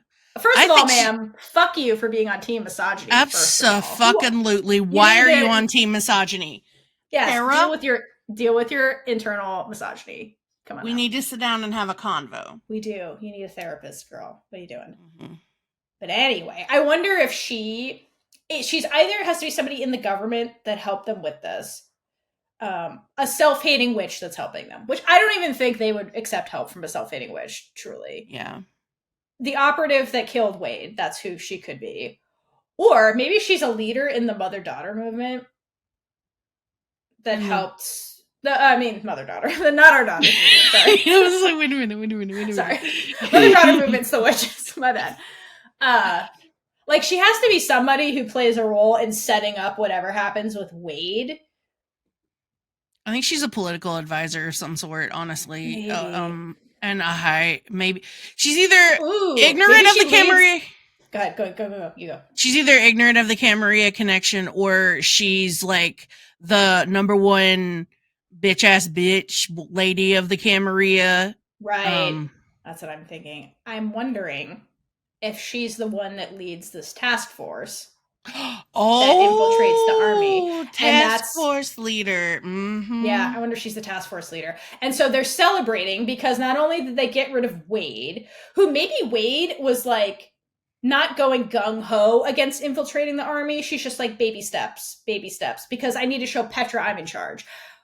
And like, that's not fast enough for like the Camarilla. So they're like, VP Silver, when you are president, you're going to go gung-ho. And like, we're putting our person in charge of this group that's going to infiltrate the army from under the guise of like protecting the children, because that's what America does.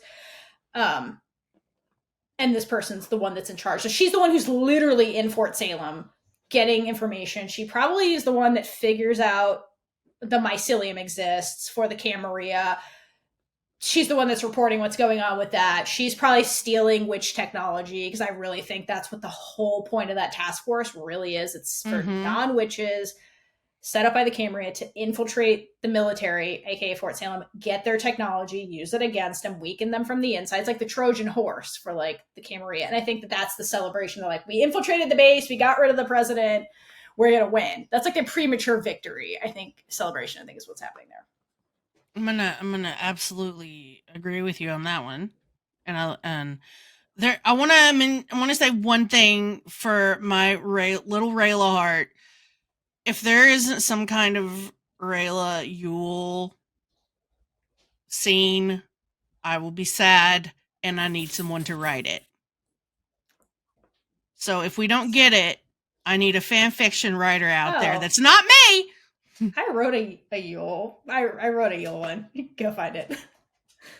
Well, it's like, yeah, it's based on the premise that I think Rael's never seen snow, so it takes her to go see snow. It's a Yule one. I need a whole day of Yule fan fiction. I need like a day's worth of reading of Yule fan fictions. So I need you to write another one, because your writing is bananas amazing. I need Arca to write one. I need everybody. We'll start calling out people. I love everyone. Start your Yule fictions now. Because if I don't get some Raylla Yule, I'm going to be sad. Can you imagine Edwin and Scylla without Raelle on Yule? Yeah, well, okay, that's what I'm worried about. It depends on what's Raelle's status as a functioning human when we get to this episode. Yeah, is she still incapacitated, or like, is she recovering from whatever happened, but it's like slow? So like, they can explain her absence in multiple ways. They can be like, well, she's recovering, but she needs to sleep. So like, maybe she wakes up for parts of Yule, and like Scylla can be like, let's do this Yule activity together while you're conscious. And like, it's either, yeah. You know, it's either that, or Scylla Scylla better have a dream and be in the mycelium with her. Thank you, Nikta. I feel like you could pull that shit off. Yeah, absolutely. Yeah, something. That would be really great and cute. Because I feel like there has to be something cute, because that whole description is really heavy. It's And very heavy. There's no happy Yule there. There's just sad Yule. Yeah, that's a sad Yule. So I feel like Elliot has to break up the sadness with something. So There throw that better out be a damn Throw that out Yule there. log. There better be some freaking also session Christmas tradition stuff. I agree. Everyone's cultures. What did the Tarim do? Mm-hmm. Yeah, All I right. love that. So But there's yeah, that that's one. gonna be a big episode. I feel like Big based on that episode. description. Episode 5, Session in Session. The Council of the Great River convenes to hear the unit's testimony and decide whether to extradite them back to the United States. So there's your part of your answer there. Extradite them back to the United States. So they're not in the U.S. Right. Exactly. Session-wise. That tells me that. It also tells me probably during the Yule episode they get captured. Mm-hmm. So maybe Caitlin, or not Caitlin, what was her name? Kara. Kara. Maybe she's the undercover agent. Maybe she's the undercover agent in the session, too, that, like, finds them. What if Kara Brandt is the session marshal mentioned above? Yeah. What if she's the corrupt cop in the session? That's on brand for the Camarilla. Yeah. All right. Yeah. And the rest this of Yule's it says... gonna suck, man. Yule's gonna suck. I'm not here for it. Yule's gonna suck. Do something cute before they get captured. That's all I'm saying. They're definitely getting captured. Abigail attempts... Sorry, go ahead. So yeah, it looks like exactly like federal law doesn't automatically like apply, so they have to do some kind of session tribal legal proceeding to be like, do we release them or not back to the federal government? So yeah, their government has to convene and say, oh hey, let's ship these people back or not. Yeah, these children. And Necta. And Necta. Maybe Quinn. And Quinn. We don't know what Quinn's doing. Kalina's a minor. It's just Necta and the unit. Oh, and Scylla if she's there. Yeah, and I guess because Scylla's is fugitive too. Yeah, and the Kalina and a Dill, I guess. Well, we don't know. I don't think they're fugitives. I don't think they're fugitives. I think they're just right. They're not technically fugitives. Yeah. No. They're right, cool. They're right. Quinn's cool. They're not property of anybody. You're right. Yeah. You're right. Necta's definitely in trouble. So it's in the unit. And Scylla, I guess. The unit, Necta and Scylla. Yeah, you're right. You're right. I just looped them all in together.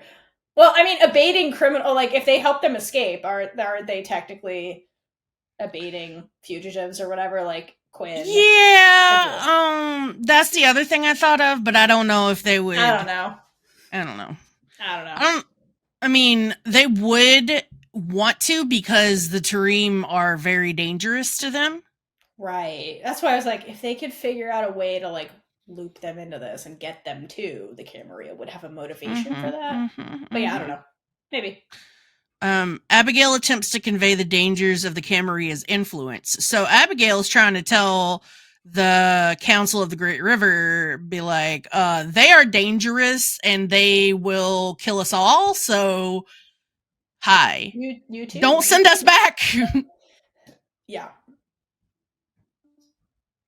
And then because I assume this council has probably indigenous leaders who are like pro magic, like pro indigenous magic. Yeah. So it's kind of one of those things like they're coming for us and demonizing us. They're going to come for you too, like eventually. Absolutely. So maybe this is like, even if it doesn't work out in their favor and they do send them back, maybe it does serve a purpose of like signaling the message to like the witches in the session, like through this council kind of thing, like spread the word faster than they were before. I imagine the session government / witches wouldn't want a damn thing to do with the U.S. government's crap. So they would be like, send these bitches back at first. And then Abigail's like, hey, but wait a minute. There's a reason we're here. Listen, Linda. We're all fucked, including you. Mm-hmm. Yeah. Tally ponders if the future is written in stone. Tally, are you about to have some damn visions? That's what I'm saying. I think she gets a prophecy that gets this prophecy of like the last battle and like Everybody dies yeah. Well, in her vision.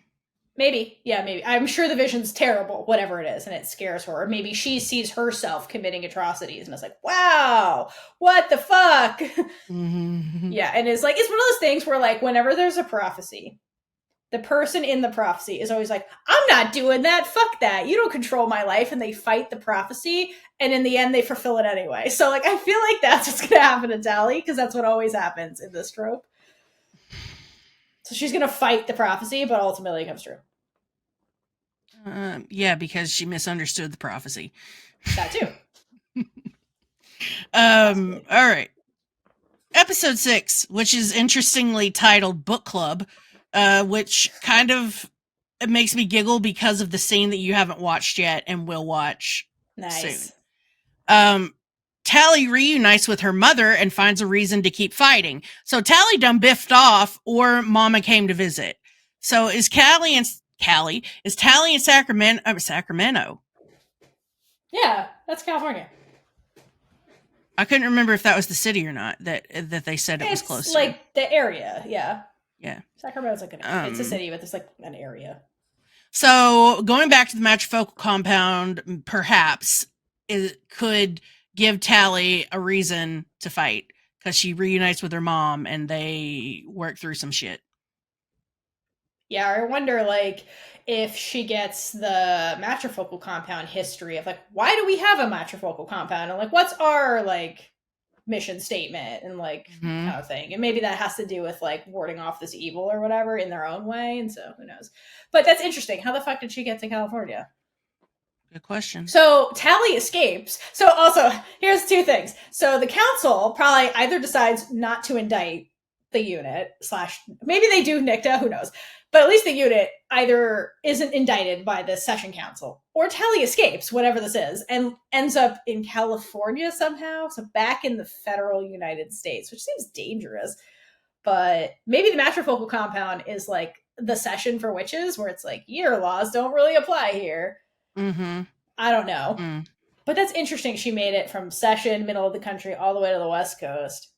Yeah. After this council happens. Because the next part is Abigail and Adil return to Fort Salem to find their home has changed. So there's your... Yeah, they all don't get indicted. Or they don't... go to Fort Salem. They don't get extradited. Yeah. Or yeah, extradited, yeah. So they don't get... hell? Oh, go ahead, sorry. No, you go ahead. I was going to say, what is Tally's conversation with her mom like? Because her mom's anti-fighting, and so she goes and talks to her mom when she's having all of this doubt about, I assume, the great battle and fighting in this thing, and her mom's like, girl, you need to, like, that doesn't sound like Mama Craven, so I wonder what that conversation is. But she's more anti-fighting for the army. Yeah, exactly. Not anti-fighting the Camarilla, so like you said, the Camarilla thing could have something to do with the matrifocal stuff. Yeah, I think so. I think that's the ultimate push for all these pacifists, like we saw with Kalita, to be like, this is actually life or death. This isn't some bullshit to go steal resources in another country and like impose democracy or whatever. Like, this is real. Like, we're gonna get genocided. Can you imagine all of those like crazy, powerful, matrifocal, vegan killer witches that are gonna descend upon the kid? What if that's where V Collar's hiding? V Collar's at the matrifocal compound. She talks to Tally. No, seriously, because like you think about it, if their thing is like her mom's like, hey, I don't want you in the army because I don't want you to die, but it comes to this thing where it's like, well, then all my sisters and all my relatives were killed for nothing if this evil just kills us all. Mm-hmm. Maybe we'll get Mama Craven fighting. That would be Maybe we will. That would be interesting. With V Collar. She's somewhere. She is somewhere. The truth is out there about V Collar. The part of this description that interests me the most is Scylla and Edwin work together in an attempt to reach Raylla. Yes. The key word being reach. Reach. So if they were going to get her back from being kidnapped, I feel like the wording would be different. But if Agreed. they were trying to reach Reach her in the mycelium. in the mycelium, I have a theory about that in our theory part of the episode. okay. But yeah, I agree with that. I think it has to do with reaching in the mycelium. And I think there's someone in the mycelium that helps Scylla do this. That isn't Raylla. Mm-hmm. I agree. I agree with that. But also, okay, there's our first confirmation that we see Edwin. So later on, we're going to see him. So Hrothgar's back! Yes, Papa Collar, he's back, and he's okay. So he's okay. We know he lives. Yeah, we know he's point. alive at least in episode 6. We know he's alive. So Scylla must be in the session where Rayll, at Rayl's house, I assume, unless he relocated, which who knows? Maybe he's in hiding. But I wonder where things are at with Edwin at that point, with the truth of it all. Yeah, does he know about his wife? Yeah, and has Rayll talked to her dad? Has anybody talked to him about what the fuck's going on? What happened with the spree? Has he revealed what he maybe knew about all of this to somebody? Where are we at with Edwin is the big question. Here's my thing. I think Scylla's been calling him and updating him. I hope so. Yeah, I think maybe... I would love to say Scylla's a good daughter-in-law! No, she's totally great. They're besties now. I can totally see that. And they have technology, but I'm pretty sure they can't trace phones in this world. No. But I'm sure he's being monitored like a hawk. So it must be through a friend or something, and they're communicating. Yeah. Maybe she sends her birds. I don't know. With messages. She sends Morgan! She sends I don't think she would send Morgan the bird. I think she would send one of Morgan's friends, his second in command or whatever. But yeah, I think birds come to Edwin because they're not tracking birds. I feel like his house is bugged if they have bugs. So I think she sends birds to update him. So I don't think they pass by Papa Collar on their escape route because that's too risky. I think, like you said, they've been communicating with him somehow, probably Scylla after Rayl's incapacitated, and then finally circle back when it's safer to travel, which I don't think is ever safe for them, but I'm just thinking about Scylla when Rayl does get incapacitated. It's not going to be great. She's going to have lots of feelings. She's going to have lots of anger. Can you imagine the anger that the one person that she has, the one home, the family that she has? It's not going to be good. Hurst, you going to die. She's going to have smoke for him in particular. She's going to have smoke. I'm sure Rayl has explained the guy that was torturing her to all of them. So Scylla's going to have smoke for him, rightfully so. This is not going to be good for him. Bob, I'm sorry. You dying? I mean, Bob told us he dies in episode 1. I don't believe you, but we don't know. We don't know what's going to happen. No, because we have... He at least makes it to episode 3 or 4. Yeah. Because you're celebrating, man. Way to lie to us. Big liar. Big liar. He gives away nothing. He doesn't. He gives away a couple of things, actually. But I think that he gives away stuff, but it's wrapped in a riddle that's wrapped in an enigma. Yeah, he's a good spy. I'll give him that. As a person. Unlike the other ones. I think she has smoke for him. So when is Scylla gonna battle off with Hurst? I hope that it's in the final. I think it'll be towards the end. Yeah. I think it's going to be like Thanos versus Captain Marvel, because Captain Marvel was the only one that could actually beat Thanos. Correct. And it's Scylla. So yeah. Yeah. Apt. Parallels. Yep. Scylla is Captain Marvel. There you go. Anacostia and Sterling plot and escape. So they're getting out of Fort Salem. So Sterling's still around? What the fuck, Sterling? Well, I wonder, since they have witch Secret Service agents, did they fire all the witch Secret Service agents, or did what's going on with that? I think they would still use them as their protection. Y'all are slaves now. I wonder if they start, he did something bad, and according to the Camarilla, and then they imprisoned him or something, or they're starting to institute some kind of like martial law, like human martial law on the witches, the army witches. And they're making excuses to like witch hunt the witches for like, oh, you did a bad crime that we just made up right now, so we have to get rid of you, witch, to thin the herd. Again, I feel like this like group, that the civilian group, is going to start wreaking havoc with all these witches and start making excuses to like witch hunt them again. It's modern witch hunts, which is just like using the modern law to like criminalize them and then be like, well, we have to be hard on you guys because you're slippery if we let you go, so we have to like execute you. And so maybe he's on the chopping block and Anarchist is like, no, not my man, and so she gets him out. Or they need him for something, who knows. But interesting. She needs him for something. She needs him for something, and I like she needs to charge up. She needs her magic, yes. I like that that's the first clue we get of Anacostia doing anything. And it sounds pretty fucking heroic. I love it. There you go. For the cause. For the cause. For witches. Those are all the episode descriptions we have at the present moment. So yes, so we have till 6. No Revolution Part 2. I feel like that's the finale. Yeah, I think it is. So we've got 7, 8, 9, and 10. That we have no idea. But that's a big. That's almost more than half the season. It is. Yeah. Oh. Okay. I get chills every time. I know. I have to go back. Yep. And pause. Yep. It's so this fast. just keeps playing in a loop.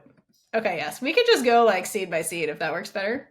Okay, so first we've got Abigail doing some weather magic. Hair down. Whoa. Abigail, she never had like longer. Abigail's hair is longer, so time has passed, and she just. They changed everyone's hair, obviously. Yeah, she looks disheveled. Like she does. She does not look. Yeah. And then that goes into Tally and their final battle. And Tally has like red eyes, so maybe she looks kind of like out of it and disillusioned. So like maybe she's having that vision, or she's doing whatever the work is. Nicta. Whoa! Yes. Okay. What if? I don't know. No, say it. I don't know. Well, okay. So, what if? We talk about the first witch, or what did they call it? Prehistoric witch. Witch. Oh, the first song that you're talking about? The stewards of the first song? Yeah. Yeah. What if she... I don't know why she would do that, though. What, is she, like, seeing them? Or... What if Tally's, like, seeing powers and whatnot connect her to that prehistoric witch somehow? Yeah, I don't know. Wait a minute. What if... Okay, let's connect this. Because, okay. I feel like there's a prophecy and it's out there. Because the Camarilla use language that makes it sound like there's a prophecy and they already know about it. When they're like, Earth and sky can never meet. Like, there's a prophecy that exists. What if it originated back then with this first song steward? And what if whoever did it, maybe one of the witches then was a knower, like Tally, like the OG knower, and was like, hey, if you unleash this thing, I see war and devastation. And they saw whatever this battle is. They see like a group that hates witches, and they're like, this is the consequence if we keep using this. And we have to protect this from getting out into the world, because if we use it, it could lead to this massive battle, this big war. We don't want that. So maybe Tally saw like that, because there's a scene later in this promo of a bunch of prehistoric looking witches around a fire where they're probably having this moment. I think that Tally is probably, because we get a lot of clues about how powerful Tally is as a knower. I think somehow Tally is powerful enough as a knower that they send this vision to her or something. And like they're communicating, like you said, but like that it's because Tally's so flapping powerful.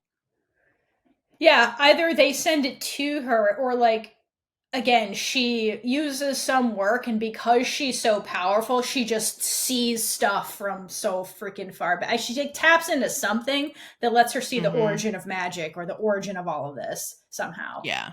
Whether she's seeking it or just it comes to her because she's powerful, kind of thing. And she gets like pieces of like the battle, and then these like witches dancing around a fire, and like the first song conversation, maybe the song itself, we get to see glimpses of what it was. So yeah, either way, she's getting a glimpse of this last battle. Like I'm pretty sure that's what's happening. Because it's not the same as we've seen them put like fire in characters' eyes, Alder and Scylla, before, and it's not the same. This looks like way more ambery and like something like blood. Yeah, it looks like she's not seeing what's in front of her. She's seeing whatever's in her mind. To contrast it with Scylla, who we've seen the fire in the eyes, and Alder, where we've seen the fire in the eyes. It's like they were experiencing, well, Scylla was doing something and like having the fire in there. And then Alder was holding back from like doing something because she was emotional. With Tally, they were focused. They were focused and like doing an action or preventing from doing an action. With Tally, it looks like something's happening to her. And she's not doing this because she looks blank. Yeah, like this is happening to her, and she's just like, what the fuck? Like, she looks completely out of it, and like not happy, not emotional, nothing. Like something's, like she's in a trance. Tally isn't home. Tally's not there. Tally will not pick up, leave a message. Tally's not here during this moment. And I think whatever this blood is, it's the battle, it's something bad that she's seeing. She's not there, like you said. She's not there. And like irony is like someone singing while this is happening, you have to believe. So Tally looks void of like belief right now and like reality. It's very interesting. All right. What's next? Uh-oh. Raylla looking sad and reach. Oh my God, they have to reach Raylla. Raylla is in the mycelium, reaching out to Scylla or Mom. Yeah, I like that. Where is she though? She looks upset. Gay as fuck, obviously. Good on you. And there's a spidery looking chandelier over her head. So that I don't even think that if she was in the mycelium, I don't think the physical space would matter because I think the mycelium could make whatever it wanted. I'm wondering. Possibly. Is it significant to Raylla or... Right. What is this room she's in? Because last time she was in the mycelium in her own brain, it was that fungatory thing that looked like nerves, blue and pink nerves. It wasn't like conjuring a room for her to be in. So I'm wondering... But it also conjured that field. Well, it was replaying Alder's memory. Yeah. So is this a memory for Raylla that she's trapped in purgatory? Fungatory? Because, like, I don't know. It's hard to say because it almost doesn't look like she's really in a room because it's like you see the chandelier and then there's just fog. It looks like she's floating or something. Right. It doesn't look like it's a real room. So, yeah, maybe the mycelium's like, listen, bitch, you're going to be here for a hot minute. Let's make this comfortable. Here's a chandelier. I don't know. There's a table. I don't know. Show. What do you like to read? I don't know. Pass the time. So she looks upset. She looks so upset. So people have speculated that they think that she's like doing something to someone, and I think she's reaching out to somebody. Yeah, she's extending her hand like she's helping someone on their feet, or is trying to like, I don't know. The look on her face doesn't look like she's desperately reaching somebody to like help her to hold on to. She looks like she just punched somebody she hates. They fell to the ground and she's like, ugh, I shouldn't have done that. But I still fucking hate you. And she's like extending her arm to like, just get up. That's what it kind of looks like. But I don't know how that fits into anything. Yeah, I mean... her expression is just like, she's frowning. Her lips are curled down. And her face looks really like determined. It's odd. Like... she looks mad at whatever this is.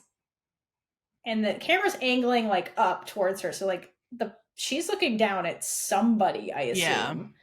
That's down. Weird.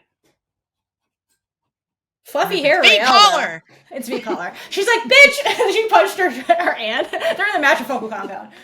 That's what the chandelier is.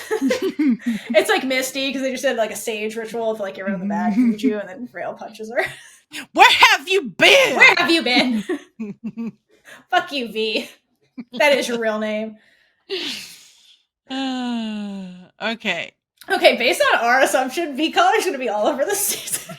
Yeah, everywhere, V-Collar's every everywhere. episode. Every It's episode. like Alfred Hitchcock pops up in every film, V-Collar pops up in every V-Collar's episode. everywhere.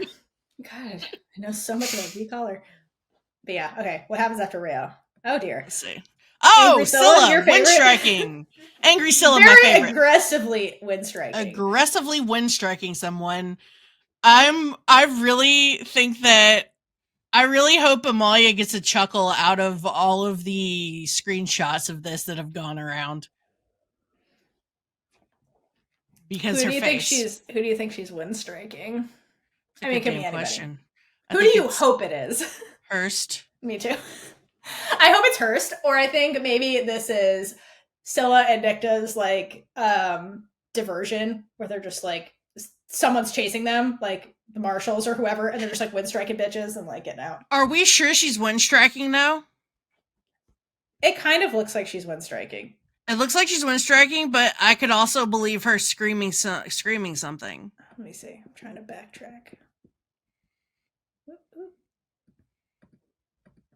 It looks like she's doing the wind striking, like the way her mouth was moving. Otherwise, what is she? You're right. You're right. Because it begins with an S. She's like sluts. No, you're right.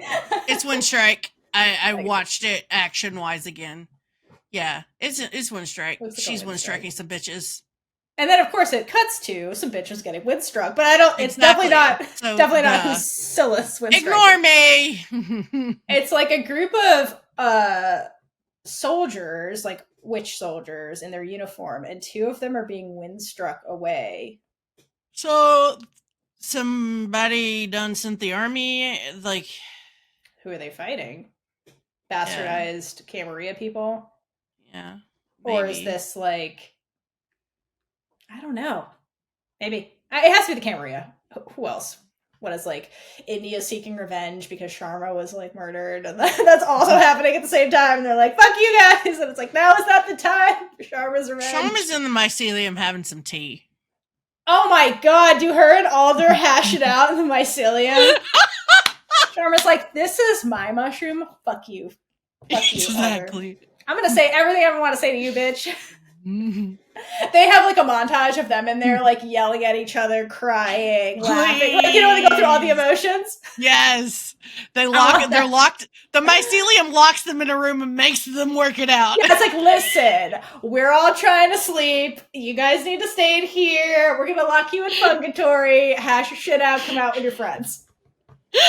I want that montage of them just like pacing and like yeah, screaming at each other one minute, and then the next minute they're having tea or whiskey or whatever, and then they're like, it could be just like 10 seconds of that, and then it's over, and it's like we moved past it. We got Sharma now. I love it. We go. So that's happening while they're getting windstruck. So yeah, someone is windstriking witches. They look like U.S. Army witches. So some shit's going down with the actual army, basically in the woods. Also, then it kind of looks like. Go ahead. No, you go. I was gonna move on. No. Well, we're gonna get to it at the end of this teaser, so we'll just go on. Then the next scene says the final season, and it looks like a storm is happening in the desert, and there's a group of what looks like prehistoric witches holding something like around a fire. It's like 4 of them, and there's like lightning striking. So is this the birth of the first song? I think so. Yeah. That makes the most sense. Yeah, I think so. Because like maybe it was Weatherwork that was first. Yeah. I think it's Earthwork or Weatherwork was first in whatever this first thing is, but like something's happening with the storm, and I feel like they're conjuring it. Then we get Alder, which, okay, thank you. This looks like flashbacks era Alder, which is one of the best Alders. And her hair's all down and wavy, and she looks like she's in some kind of like old-timey outfit.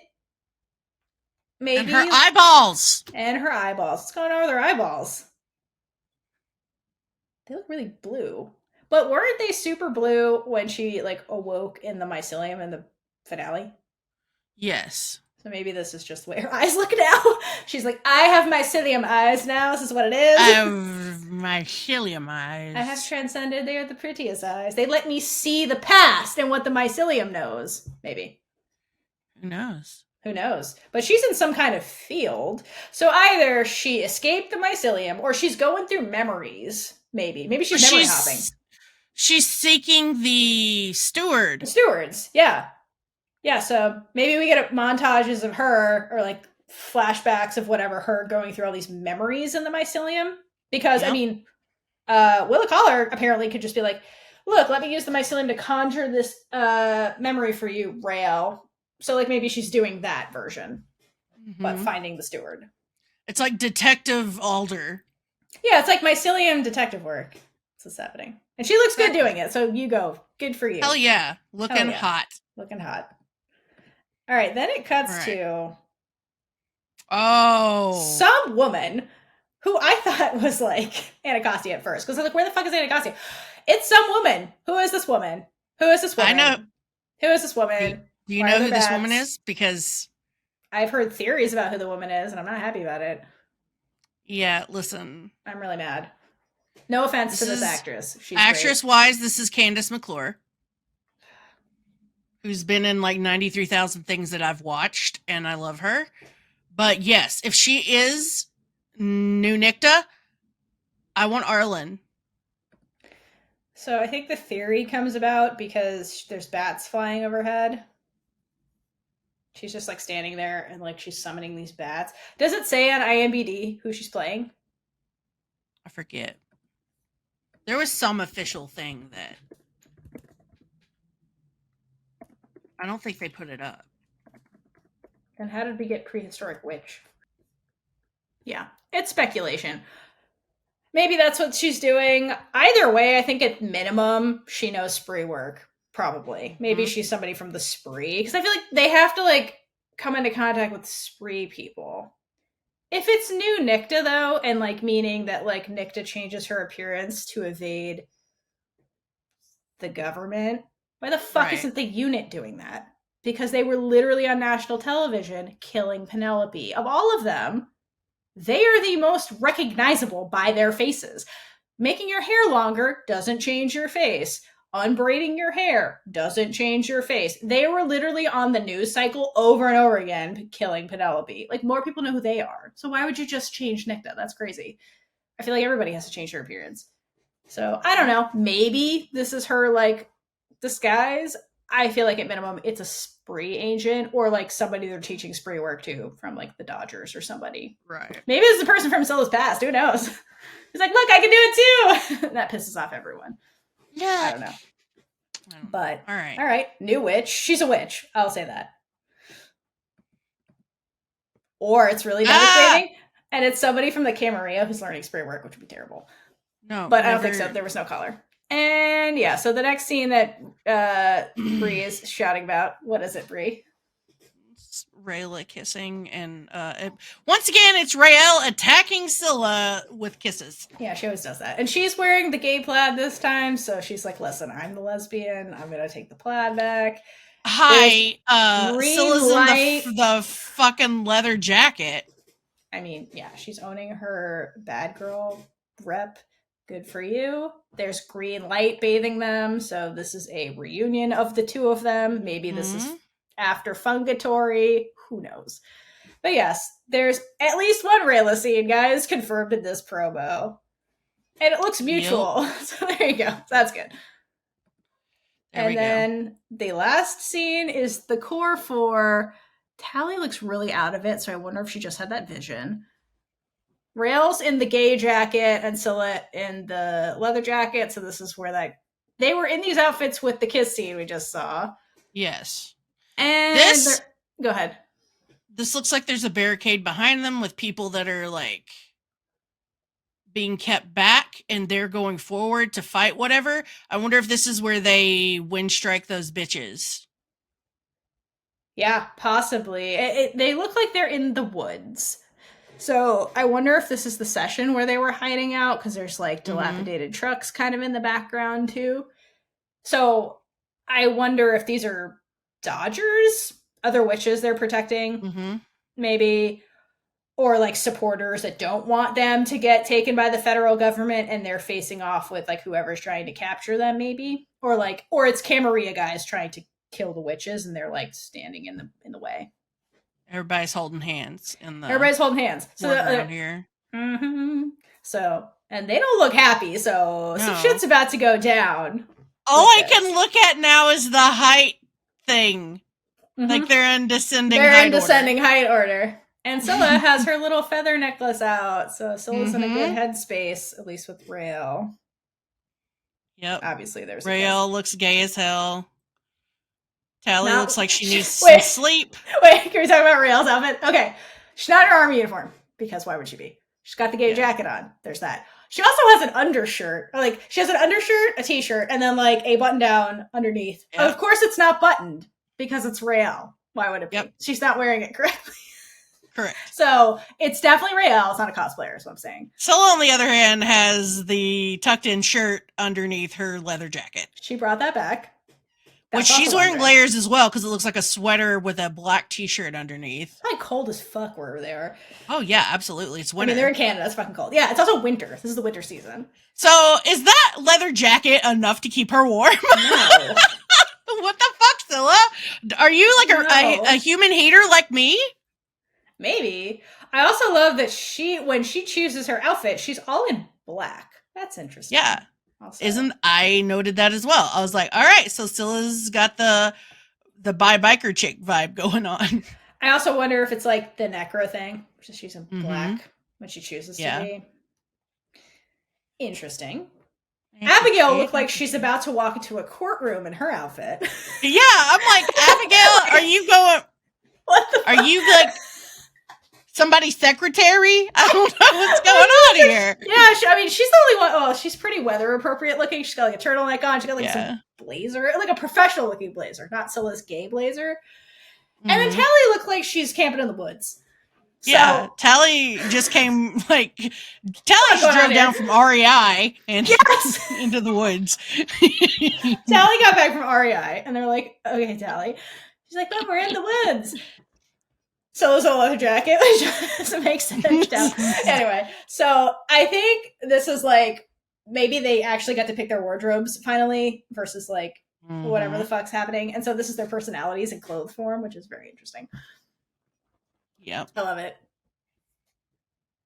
And that's the this outfit for keep going. This outfit for Abigail was this not the outfit that she had in the teaser that went out at Christmas. Not teaser, it was them singing. Oh, when they were singing?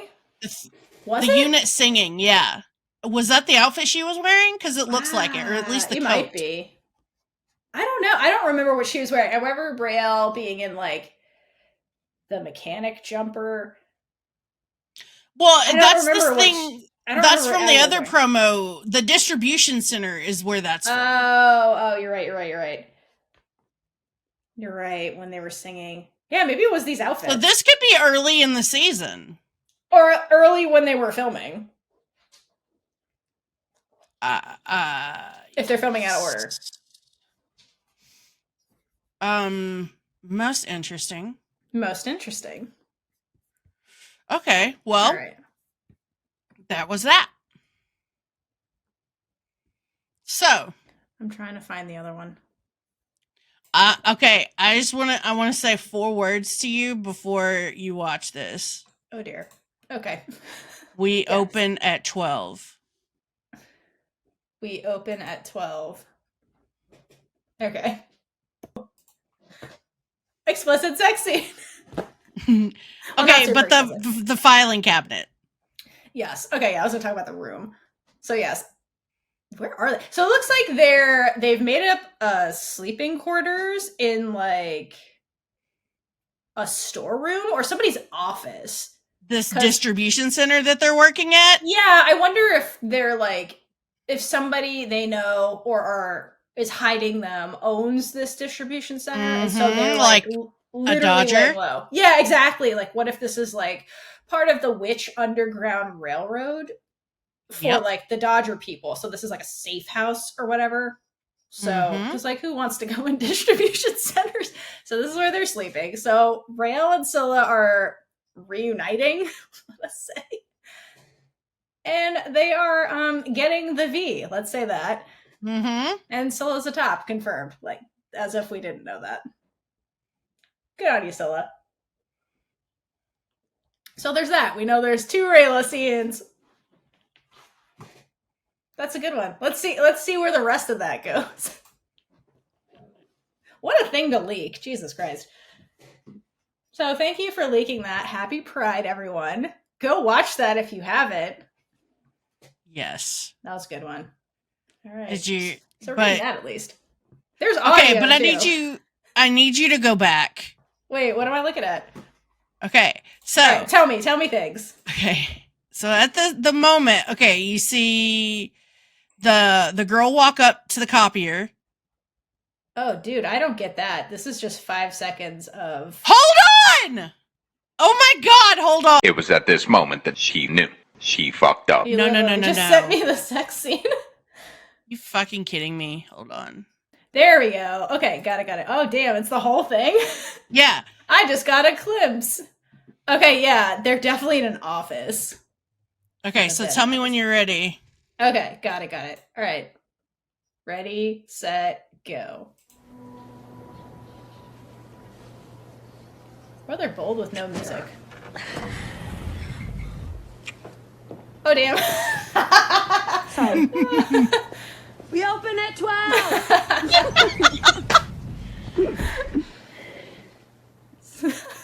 Might as well have lasted. Aw, they're hiding under the Remember covers. when we talked about the lighthouse? You could watch the boats. Wouldn't have to look over our shoulder.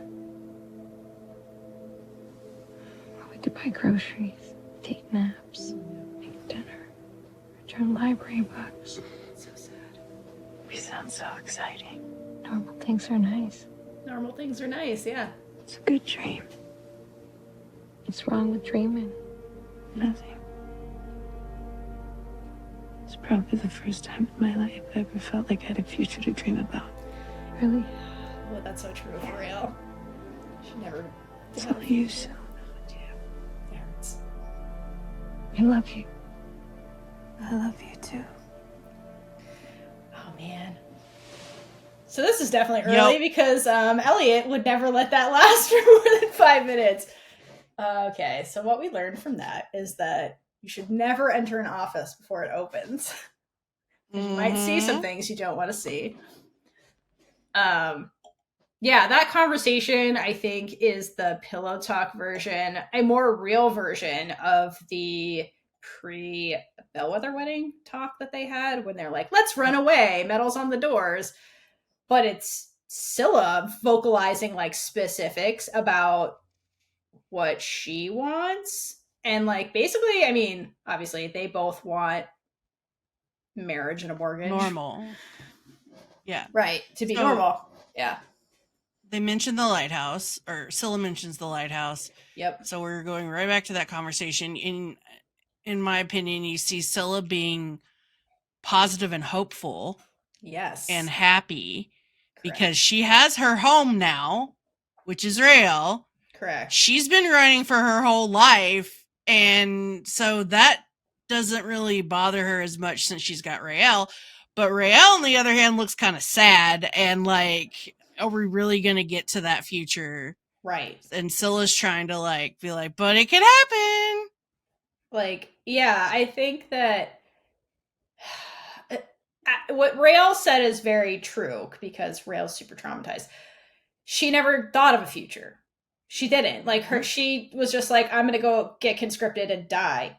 That's what happened to my mom. That's what's going to happen to me. Like, why would I ever dream about anything? And I think Raylla is scared of fully dreaming because exactly then her hope gets shattered. But like, the thing is, Scylla literally went through that in season 2 and 1. If you argue, like, when she first had this conversation with Raylla, like, Raylla was the hopeful one. She's like, yeah, we can run away, like, get the fuck out of here, that'd be great. And then Scylla was like, they reverse roles. Yes, because Scylla's gone through the journey of like restoring her own hope, and it was really through Raylla. So she's like, I feel like we really could hope, like have actual hope here. And it gives you something to fight for. And that's literally what season 2 was for Scylla. Like she had hope. She's like, it's not a weakness. It's something I can use as my motivation. And like, I feel like Raylla maybe is in a place where she obviously doesn't have a lot of hope or see the stock in having hope because she's afraid of being hurt by it rather than using it as a motivator to give her something to fight for. So maybe Raylla's going to get in this position where she's like, I don't even know what the fuck to fight for. Like,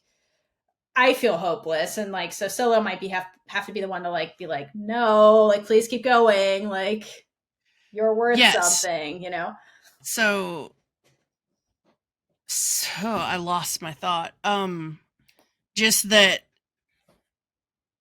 there was an interview where Amalia talked about how now in season 3, Raylla have to go through this journey where they wake up every day and choose their love. Right. Yeah, that's really and so is Raylla going to choose hope and Scylla? Right. After Elliot's gonna just traumatize her again. Like, I'm fairly certain. So basically, like, Raylla hasn't truly hit her rock bottom. Apparently. With all How? of this. Yeah, and I think that, I know. But, I mean, when it comes to, like, fighting, because, or, like, she maybe she'll get in this position where she's like, I'm fighting for what? Like, everything is so hopeless. Every time I get my hope slightly up, like, the Camarilla kidnaps me, or like my mom's alive, then she dies 3 seconds later. So like Raylla really has trauma when it comes to this. So yeah, you know, and with Scylla too, they have that past where it's like, I had this hope with you originally, then you turned out to be not who I thought you were. And like, I mean, nothing's permanent to Raylla. Not that people can't change or like build a foundation and like be better, but like I think Raylla still has that in the back of her mind that like this could go away. Like that keeps happening. Exactly. I was literally thinking this can all go away. Right. Like you can't promise me this future because we don't know what's going to happen. And so, you know, Raylla's going to struggle with that and just being motivated to keep fighting. And it seems like this is going to be a theme with like Tally too. Like not the relationship part, but like what is this all for? And like, why are we doing this? Because she has an identity crisis where she has to go to her mom and get a like motivation to keep fighting. And I feel like Raylla's going to be on a similar path. And just, it's going to go differently for her because they were both, her and Tally were traumatized differently. But I think that loss of hope, perhaps in the face of like, especially when it comes to Yule, I feel like when like, the Camarilla is going to have this massive victory and it's going to look real grim for the witches. And so I think that like, that's going to break Raylla big time and probably Tally too, who's the optimist. And to have the optimist be broken, that's really scary. And maybe that breaks Raylla a bit. Who's like, wow, even Tally's like, what the fuck? So, yeah. So it's bittersweet. There's one other thing about this little teaser. So if you go to the part where the girl comes and walks up to the copier and sees them, and then right after that, where Raylla yells, "We open at 12." I feel like that's some kind of improv. Either she improv'd how she said the line or whatever, because if you look at Amalia, her laugh looks like fucking real. Like, it's just... I just think it's just the way that she covers her mouth and is like laughing and it's like this breathy laugh. I just feel like that was a improv moment that they just kept in. Probably. I wouldn't be surprised. I mean, I would, because I feel like they don't get to improvise a lot on this show. Elliot's very particular about his scripts, but yeah. It looks like they get to play around a little bit, especially in their scenes. It also might have been one of those lines, and it's just the way she kept delivering it was fucking like funny. On the 95th time, Taylor yelled it like that, and it cracked Amalia. Exactly. Yeah. Exactly. That's what I meant by improv. Not so much the line as how she said it. Yeah, it's how she said it. Exactly. But yeah, that was really good. Like at first it was going to just be like, we open at 12. Like, I'm annoyed that you're... Right, exactly. Annoyed, but it's more like, come back for the show at 12. Yeah. Yeah. I love it. That was really good. But Yeah, I think that the other takeaway from this is that Scylla's obviously in a very different headspace that she was, at the beginning of season 2. She's much more all in now, and then Rael's not quite there yet, at least with like the future part. Belief. Yeah, and I think it has belief in a future also as part of it. So that's something that's going to have to evolve over this season. So I think she'll get there eventually. But like Raylla has serious trauma with like futures, so it's totally understandable. But it's good to see that like Scylla, at least, because Scylla's another person who never thought she'd have a future, and so like to have her get there is huge. So there's hope for Raylla to get there. Just she has different trauma to deal with that she's never dealt with. She's never dealt with her trauma. It's part of the issue. She just has to go from like one trauma to the next. So I hope Raylla gets to process her trauma. And remember, we didn't get the description yet for episode 7, so who the hell knows what Elliot's going to do to her? I mean, who knows? He's always torturing this poor girl. And who the hell knows? Who the hell knows? I will say also in this scene, there's like that discarded jumper with like the name on it.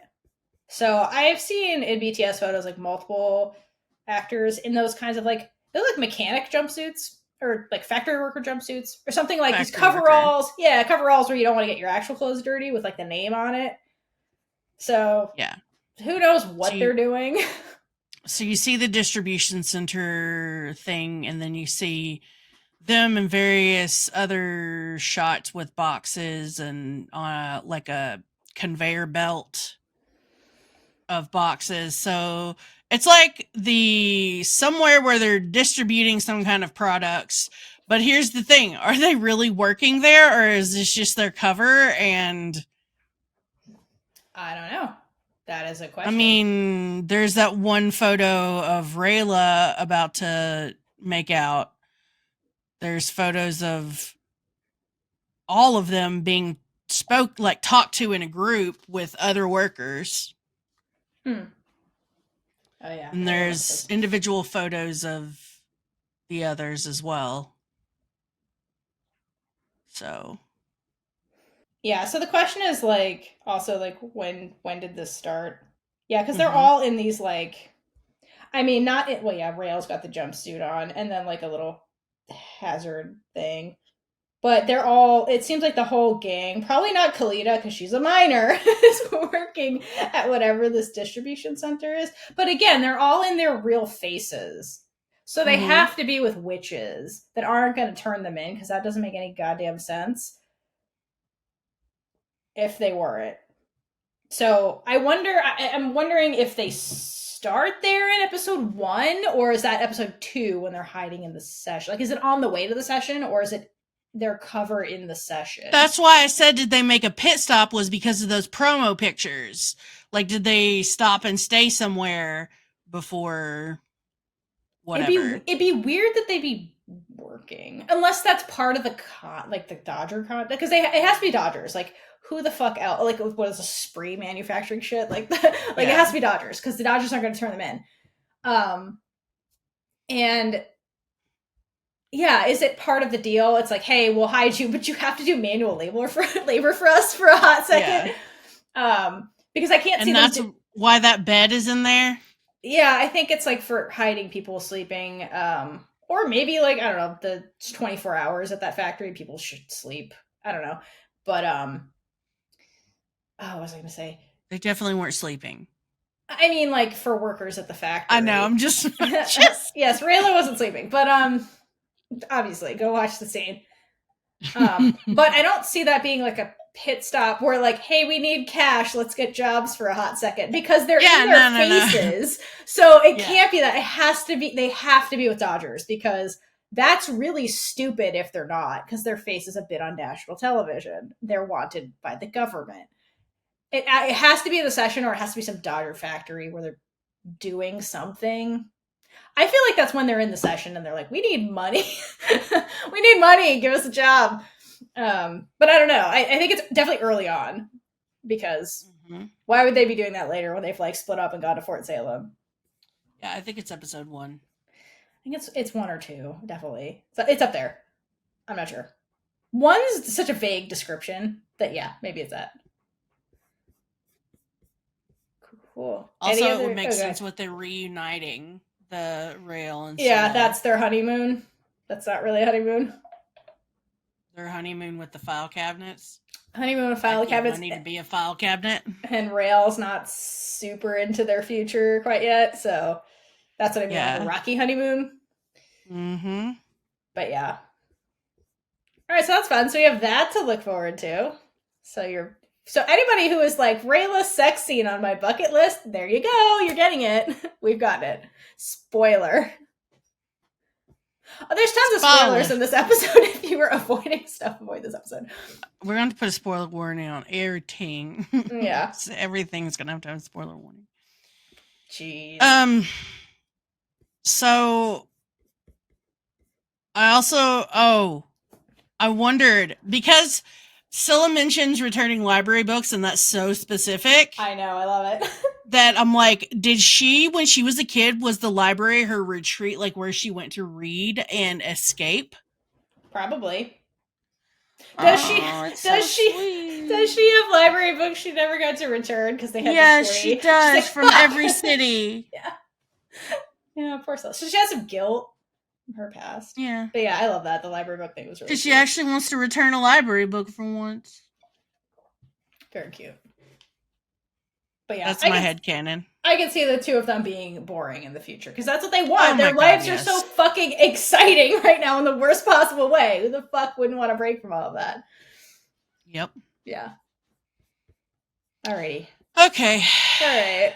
Did we cover all the BTS stuff? Yes. Alrighty. So, would you like to talk about the mythology of it all? Yes. I think it's time.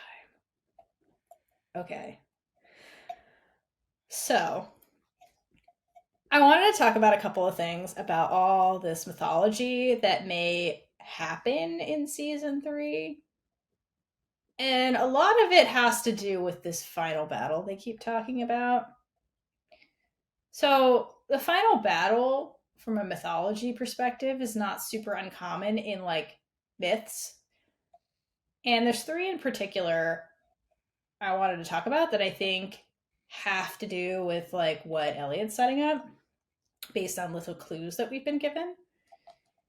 And so, the 3 are Norse mythology, Zoroastrian, I cannot say this word, I'm so sorry, and Christian mythology, where they all kind of talk about this, like, final battle apocalypse that's going to end the world with this great big battle. In the Christian version, according to, like, the Apocalypse of Peter, a lot of stories combine this one specific aspect of Greek mythology by the oracle Sibyl, and this one did it, where essentially it says the earth is destroyed in the Christian version when this angel Uriel opens the gates of the underworld, releasing the dead, as well as the giants of the biblical flood and the titans of Greek mythology. So, like, underworld, which is like the mycelium in this world, is opened up, releases people of the past, and, like, titans, so, like, really great, like, powerful warriors in this, like, mythology. The Christian battle also says God will come down to earth, followed by Christ, to, like, the savior, the angels, Moses, all those holy people come back, and there's going to be this great judgment in which good's rewarded, wicked's going to be persecuted.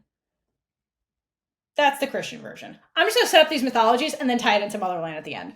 So, Christians are like, the dead are going to rise, there's going to be this giant battle, the gods will come down, good's rewarded, evil's punished. Basically, that's that. So, in the Zoroastrian version, basically they say there's a great battle between forces of good, forces of evil. So, similar to the Christian one. Good's going to triumph, obviously. Otherwise, what's the point? So all of these have hope in their prophecies. On Earth, there's going to be a savior, or a chosen one, who's going to bring about, the savior in this myth brings about the resurrection of the dead. So that's who's opening the underworld to all these dead people that come back. Then there's going to be the last judgment. So that's similar too. In this, the god of healing and this divinity of burning and unburning fire called Atar. They're going to melt metal in the hills and the mountains, and that molten metal will flow through the earth like a river, and all mankind, both the living and the resurrected dead, will be required to wade through this river. But for the righteous, it will seem to be a river of warm milk. The wicked are going to be burned. So there's going to be, again, great battle. The elements are going to come against both forces, both the living, the dead, the good, and the evil. The good are going to triumph. The wicked will not be able to withstand whatever this is. And then, okay, so that's that version.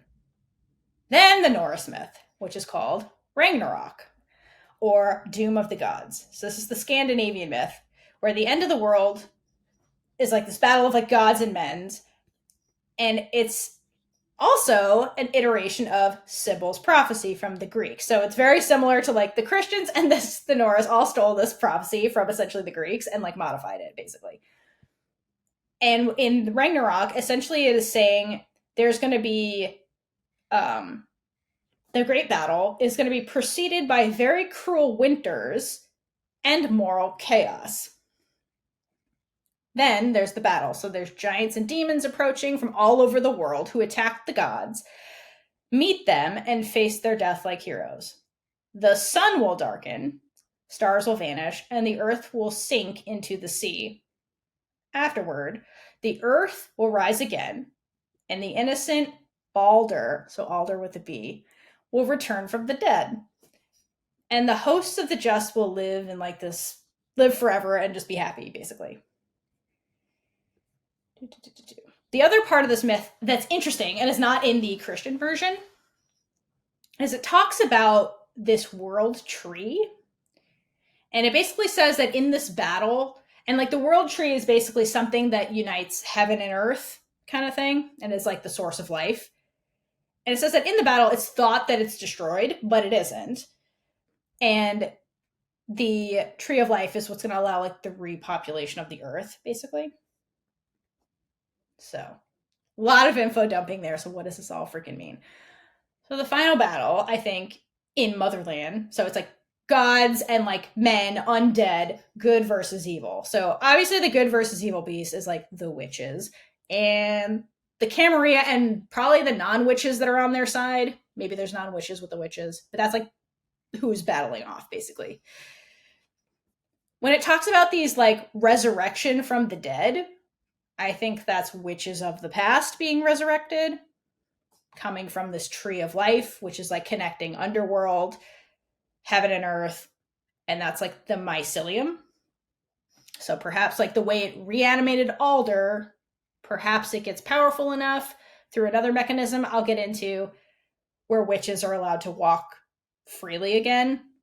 Something happens in the battle where maybe the mycelium is attacked and all those witches vanish, so it looks like it's destroyed, but in the end there's remnants of it, and so like the cycle begins again is kind of the myth there. But I think the mycelium, Alder looks like a tree because it's supposed to talk about like the tree of life. I think that's the symbolism. They just didn't fill it in on why she looks like a tree.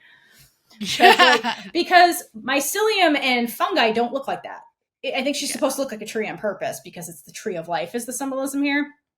And so I think she's going to be like the figurehead of all of that, and like the beacon of like what's going on with the mycelium. So if like the mycelium's dying, Alder's going to die, and that's going to be like the signal to everybody else. So like watch Alder during all of that, and that'll let you know what's going on with the mycelium. All right. So that's that piece. The savior is obviously Raylla because she's the chosen one. Mycelium told her, and that's her name. So she's the savior. She's like the Jesus figure. She's like going to be the head of all of this. And I think she's part of this prophecy that Tally's going to see. And so I think she's key per Ragnarok, or all of these, of bringing about the resurrection of the dead. And in the Norse mythology, she does it in combination with somebody else who was described as like being akin to like burning and fire. And so that's Scylla and her spree magic. So I think the two of them can resurrect the dead. My other argument for that is that the death cap song that Scylla does. So interesting, they chose a death cap because it's a real thing. I actually stumbled across it on a documentary on Netflix that was talking about like nature, and actually the fungus that's being shown in the show, it's called the zombie ant fungus. And what it does is it actually infects ants and it causes them to like commit suicide. It like takes over their brains and they turn into this zombie state and kind of do whatever the mushroom wants. So I think that that's the key, that she can create zombies. Yep. So the two of them will combine and create zombie army, so the resurrect the dead kind of way. And through that too, I think they're going to resurrect the titans, so like these really powerful witches of yore, so like Alder, or like the OG steward of the first song, so like maybe Mama Collar. And I think the link with like getting to the mycelium and then Scylla getting to Raylla is going to be Mama Collar and the mycelium, because they have an actual connection. She would never reach out to Alder. But I think that all of that's not going to be easy for Raylla. And so the language of like the sun will darken. So I think we saw that in that sex scene, that Raylla is like not in a happy place. Raylla is not super optimistic. I think Raylla's going to struggle with all of this. I think she's going to have to be forced to do things she doesn't want to do, like always, and it's really going to get to her. But that's part of this journey, and it's going to lead to like extreme behavior from her, perhaps Scylla, and something super explosive. And I think there's going to be part of this battle, there's going to be weather consequences, like we keep talking about. So the stars will vanish. So like the sky is going to change. And I find the earth sinking into the sea really interesting, because if this is all linked to magic, like the creation of the earth, all that stuff, perhaps it restores back to what it originally was. And so it's like kind of the world is being affected by all of this as well. Or like the earth sinking into the sea, I think could also perhaps be a metaphor for the Tarim, the earth magic people, being wiped out for real, maybe before we get to the resurrection piece. And so it's like, it all looks really bad essentially, but like ultimately Alder comes back, the Balder character is really interesting, because apparently this person was like immune from harm except had one weakness, which was mistletoe, and I think that's the biddies. And so Balder's already been harmed, but that person comes back. So I think that like once things are going to look really bad, and then this like resurrection thing's going to happen and like change the tide of this whole battle. Yeah, that's what I think is happening here. That's a lot. That's a lot. I just was listening to you having a, oh my God, this sounds the most plausible of all the plausibles. I mean, you pulled things from the mushrooms to Jesus. Mushrooms to Jesus. That's your mushrooms to Jesus. Mushrooms to Jesus. Yeah, exactly. So, I mean, again, the Great Battle, I feel like there's some prophecy that already exists out there. People know about it. Tallies are the It makes so much sense, especially as now. My next question is the union of Earth and Sky. Yes, the union of Earth and Sky. So I think that on the surface, you can think that's Abigail and Adil on the surface. And I think that's part of it, but I don't think that's what this really is. Because again, Earth and Sky, union of Earth and Sky, is as old of a myth as like the final battle. This is like what precedes the final battle, basically. So in a lot of myths, including like Christianity, Greek mythology, Roman mythology, which is just Greek mythology, the creation of Earth happens with the union of Earth and Sky. It's thought to be this holy marriage between the two entities, Earth and Sky. So I think in Motherland, that's the myth of like the creation of like witches, the creation of magic. So I think the scene we saw of like the witches on Earth with summoning the storm, that's your union of Earth and Sky. It's them harnessing magic. And I think that that's part of it. And I think that in the myths, not just in Motherland, eventually Earth and Sky get separated. That's just part of creation. That's part of how the Earth progressed or what have you. And I think that in Motherland, you can say that, like, well, the witches get like severed from their magical tie because maybe they imposed stewarding these things. Maybe there was some consequence to what they were doing that separated them. And I think the broader picture too, if we fast forward from the creation of Earth to like modern time, I think that the union of Earth and Sky is also this allegory for just like witches, because witches harness elements. So Earth is an element, water, fire, all that stuff. And I think that witches were united at one point. And then when we decided to steward things, or like we kind of were like, okay, let's all be stewards. But then Alder decided to come up there and sing the song that was never supposed to be sung. And that created divisions within the witch communities, because you had the stewards who were still like, that was never supposed to happen, like the Tarim, and they were mad at Alder. And then other people were like, no, maybe we should be doing this. And so when that happened, inadvertently, Alder really just divided Earth and Sky. She divided the witch groups, because the magic Alder did at the time was summoning a storm, right? That's weather work. That's sky magic. Then you had the Tarim, who were guarding their magic, being the stewards that the witches were always supposed to be, and their main element is Earth. So I think it's a separation of those very powerful groups of witches, whereas all witch magic was united under one umbrella. She created this kind of rift. And I think that human politics, creating borders, wars, witch hunts, that further just fragmented witches. So witches were separated, whereas they were one kind of entity.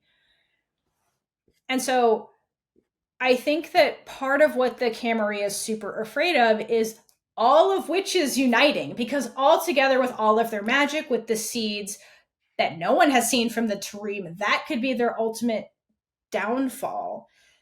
And so I think this is also super interesting in the Greek mythology, where they talk about Earth and Sky. They talk about like, essentially when this Earth and Sky union happened, they say basically out of the chaos, the universe began. And they interpret that chaos as a mass of many elements. So like earth, air, fire, water. And so again, it's uniting all of those elements that are now scattered, basically. And the chaos, I think, is going to be this like prelude to the final battle, because right now there's tons of chaos. You have like the unit on the run. You have like the military being threatened. You have all of these things. There's giant chaos. It's winter, which is like a harsh time where there's no new growth. It's like survival mode. So it's like things at their darkest, the earth at the darkest, like the witches on the run. It's a time of chaos. But if these elements can unite, it changes the tide. So I think that's really what the Camarilla is really trying to prevent. They are trying to prevent all of the witches from uniting with each other. Because think about it, they're the ones that capitalize off the spree. They're like, yeah, let's hate the spree. Now we have people hating the spree. The witches are hating the spree. They're taking out their own kind. Like, they're doing that on purpose, because they don't want the witches to be like, if we all got together, we're the ones with the real power. Because anytime they face off with them and like they're like silencers go away, they get scared, because they're like, you're the ones with the real power and we know it. But by dividing all of you, we can overcome you with our sheer numbers. So I think that's really what they're trying to prevent. I think the keys to getting that done is it's really Adil and Abigail started that, because they're the ones that kind of, for the first time, they had a conversation basically on the grounds of Fort Salem where they were sharing their perspectives with each other. And I think instead of like writing each other off, they really thought about it, and they're like, okay. So I think that they're the key to like starting this, but I think it's going to be solidified with leaders from those groups like Khalida and like whoever else from the other groups, the Dodgers, Spree, military, all of them. But Session. Yeah, whoever, indigenous witches, like all the different groups, I think, have to unite. And that's what's going to be the downfall of the Camarilla, because they only know military work. They don't know the spree work. Like, they can't anticipate everything all the witches can do, because they've been so focused on this one brand of magic that they've been exposed to. So like, that's what they're really afraid of, because they can't fight it well. They have nothing against spree magic. No. Throw a bottle. No. Shatter a bottle. Send a crow. Their silencers, screwed. their silencers don't work on that. No. Right, and they'd have to create fast technology to battle the spree. So That makes so much sense. yeah, and if you think about the Tarim, no one knows what they can do because they've been hidden in caves for like hundreds of years. They have no idea what they can do. So they really, I think they're most afraid of that group because they're super powerful and no one knows what they can do. Nobody. Witches don't even know what they can do. So they're like the A-bomb, dropping the A-bomb. It's like, well, we didn't see that coming. So I think that's why they were so hell-bent on wiping them off the face of the earth. That's amazing. I mean, it's terrible, but not amazing in the story. In like this is a great narrative. Yeah, but you see the way it's like winter. We're going into winter. Yep. Chaos. We're having chaos. It's like it all lines up with this like final battle mythology. And you know how much Elliot likes to pull mythology. He sure does. Yeah, exactly. And he didn't like come up with Morgan's Whisper out of nowhere. Like Morgan's Whisper, Scylla, the name. No. Yeah, like she's gonna change the tide with her crows, influence war, like it. Yeah, and yeah, it's gonna be wild. Put it that way.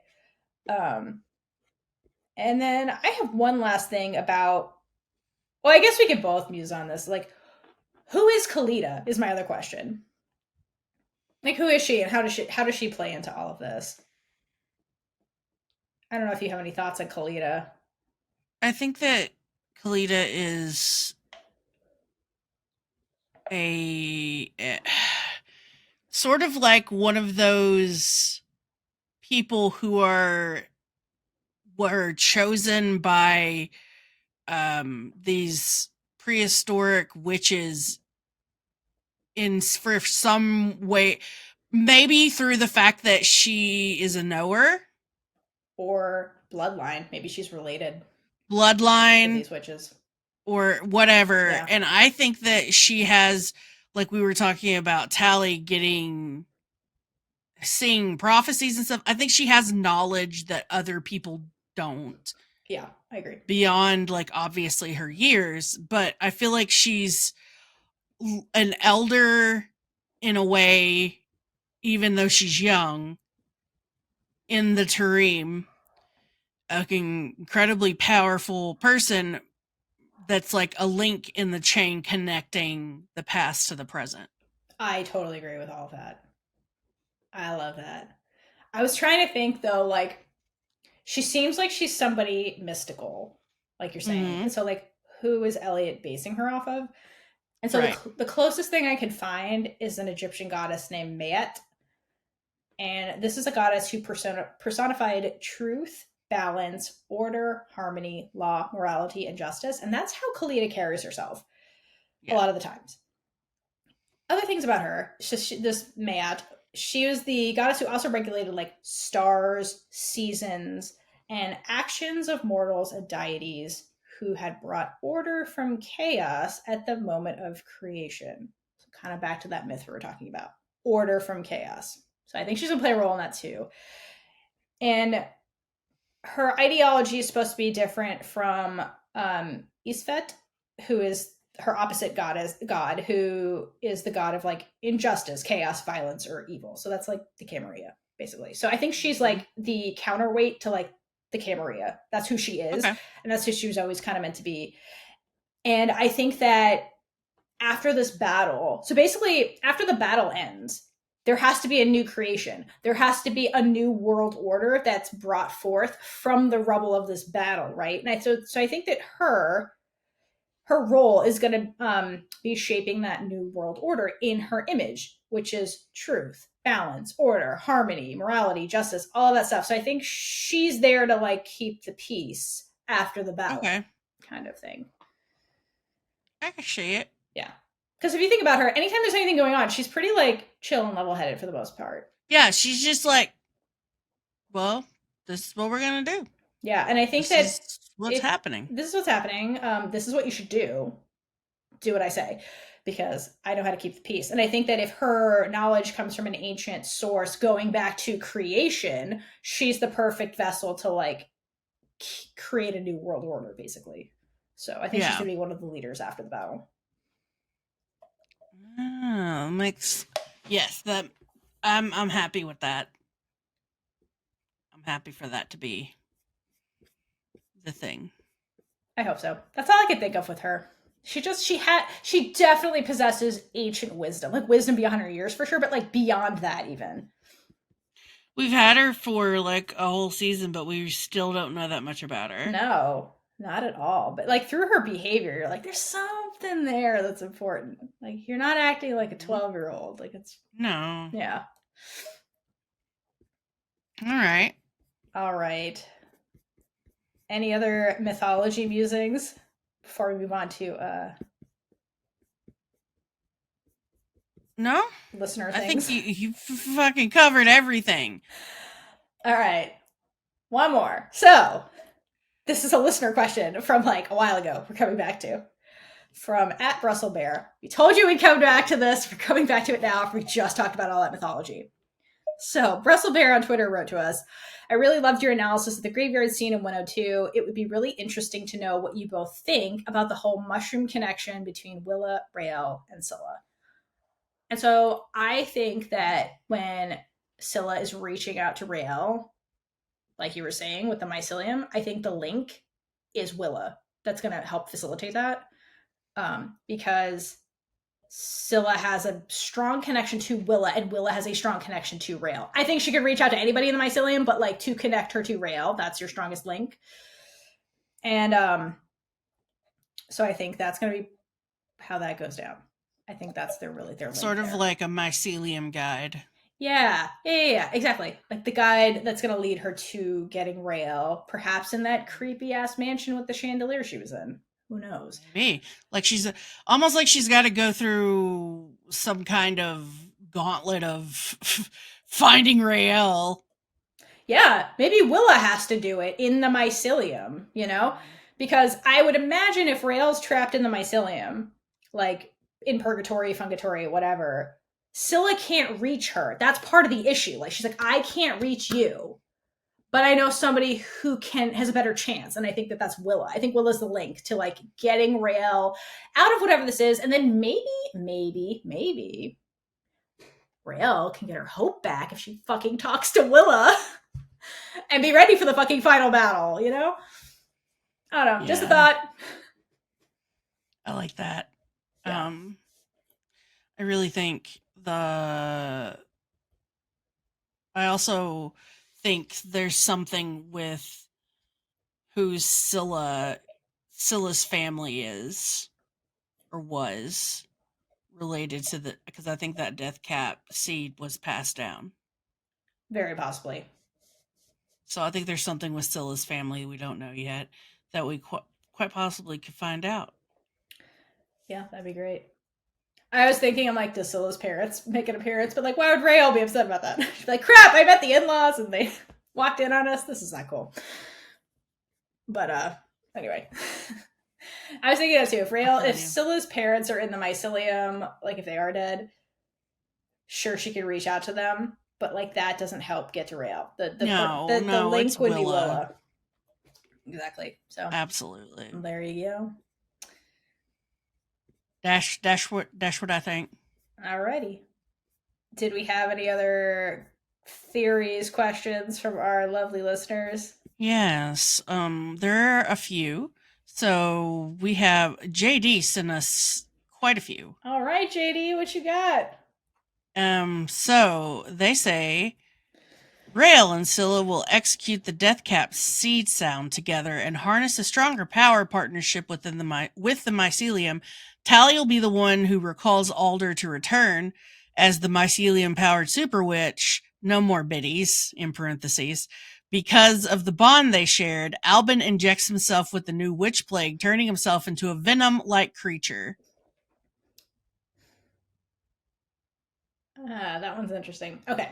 I agree with the mycelium, Raylla. So these were all separate theories that they tweeted, and I just read them all at one time. Yeah.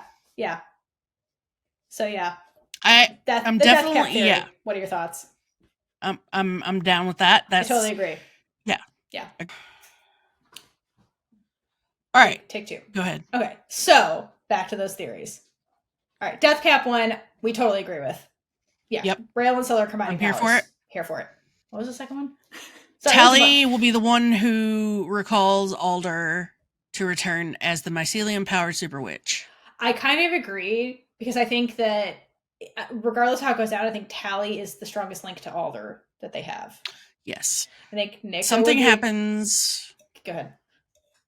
with Tally as far as somebody gonna be talking to Tally. Yeah, totally. Maybe it's Alder reaching out to Tally. Who knows? But Maybe. I think the other contender for Alder would have been Nicta, but I don't think Nick. Based on what Arlen has said, I don't think that's the route. I think it's Tally. Ain't gonna happen. Make it happen. And then Albin injecting himself with the witch plague, turning himself into a venom-like creature.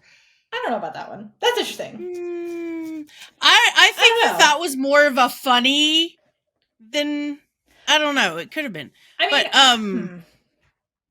I can see them experimenting with like injecting the witch plague into humans and seeing if humans can harness it. The question is, can they? Yeah. And I mean, they're crazy. So like, would they experiment on humans? Maybe heathens, like, non-witches who have helped, like sympathizers, like of witches, they would be like, they're basically, he compared himself to like a Nazi doctor who would justify that kind of experiment. So yeah, I can see them experimenting if they can succeed. Yeah, maybe they can have human vessels, but like, I feel like they're like, fuck it, we'll just get a witch and use the witch. Yeah. But I don't know. I don't know that Albin would subject himself to that unless it would 1000% work. Absolutely. But I feel like the witch plague is definitely going to evolve again because it keeps doing that. So who knows how they will weaponize it further. Yeah. That's one of the big we really know nothing there, so I don't know. I feel like the next step for them is just like, we're going to release this into the country, put it in the water supply. Yeah. It's just going to kill witches. Humans will be fine. Humans are not going to fight that. The president... Inject the mycelium with it. I don't know. I think they're definitely going to do that. And the President Silver said it's cool to do that. It's a public health measure. Yeah. Yeah. I think they're definitely going to do biochemical warfare with that thing. Yep. I agree. So I don't know if he needs to inject himself. All right. Next, T or loves books and films. I think there'll be a Raylla wedding. We'll find that Isadora is the traitor. What? Alder will come out of the mycelium stronger like the phoenix. Okay, Alder for sure. She's definitely gonna do that. I hope she's in her Wonder Woman outfit. That's all I'm saying. I don't think we're gonna have a Raylla wedding. No, I don't think so. I definitely don't think we're doing it. Unless the only thing I can see is if it's in a vision that Sally sees. Like, maybe she gets like the good future and sees like glimpses of something. But I don't think we're getting that. Or the bad future when it is Raylla wedding and everything goes to shit. Yeah, I don't think it's happening. It'd be cute if they Isadora as the traitor. Traitor for what? No, you know what? Traitor? Yeah, no. Listen. Here's one of my predictions for what Isadora is going to be doing off screen or on screen in season 3. I think she's going to be so busy dealing with all these fucking civilians in her lab and trying to keep them away from shit. I think that's what she's going to be doing the whole season. She's going to be guarding the mycelium. Yeah, and I think she's going to fail, and it's going to be like devastating for her because I think the camera is definitely getting a hold of mycelium one way or another. Yeah. Yeah. Yeah, for sure. Yeah, I don't... Traitor for... How is Isadora a traitor? Yeah, I don't know. I don't know. How dare you speak of Isadora? Like, how dare you I respect your right to an opinion, but not that one. All right. For Salem Necro said session adventure and Camarilla ass kicking. That's a very general theory. Sure. Yeah. I agree with both. Agree. I mean, yeah. Agreed. And then Elodie, our lovely Motherland, Fort Salem, France. Yes. Love your account. Folk. Love your account. Love your art. Yes. And in the Raylla panel, Amalia told us that it would be hard for Scylla to feel so much hatred for Hearst, that it was personal to her on many levels, which leads me to think this. I think it's not just the attack on Raylla, the witch community, but that the Camarilla went after her parents by pretending to be the army, stealing uniforms, for example, because we know two things. There are there are women in the Camarilla, and 2, Camarilla first attacked the Dodgers, who were defenseless because they're outlaws, which makes it easier. That's interesting. Right? That's interesting. It's possible, especially if Kara, who is that one? Whatever, K-woman, who's Kara. K-woman Kara. who's in the Camarilla. Yeah, maybe she is an undercover, not undercover, but like cosplaying a witch. Mm-hmm. Yeah, Right. because there's some women-hating women who are apparently on the side of the Camarilla. Fuck you guys. Yep. So yeah, it's very possible. That's an interesting idea. That would make this even more personal to Scylla, like you said, and throw her into more descent.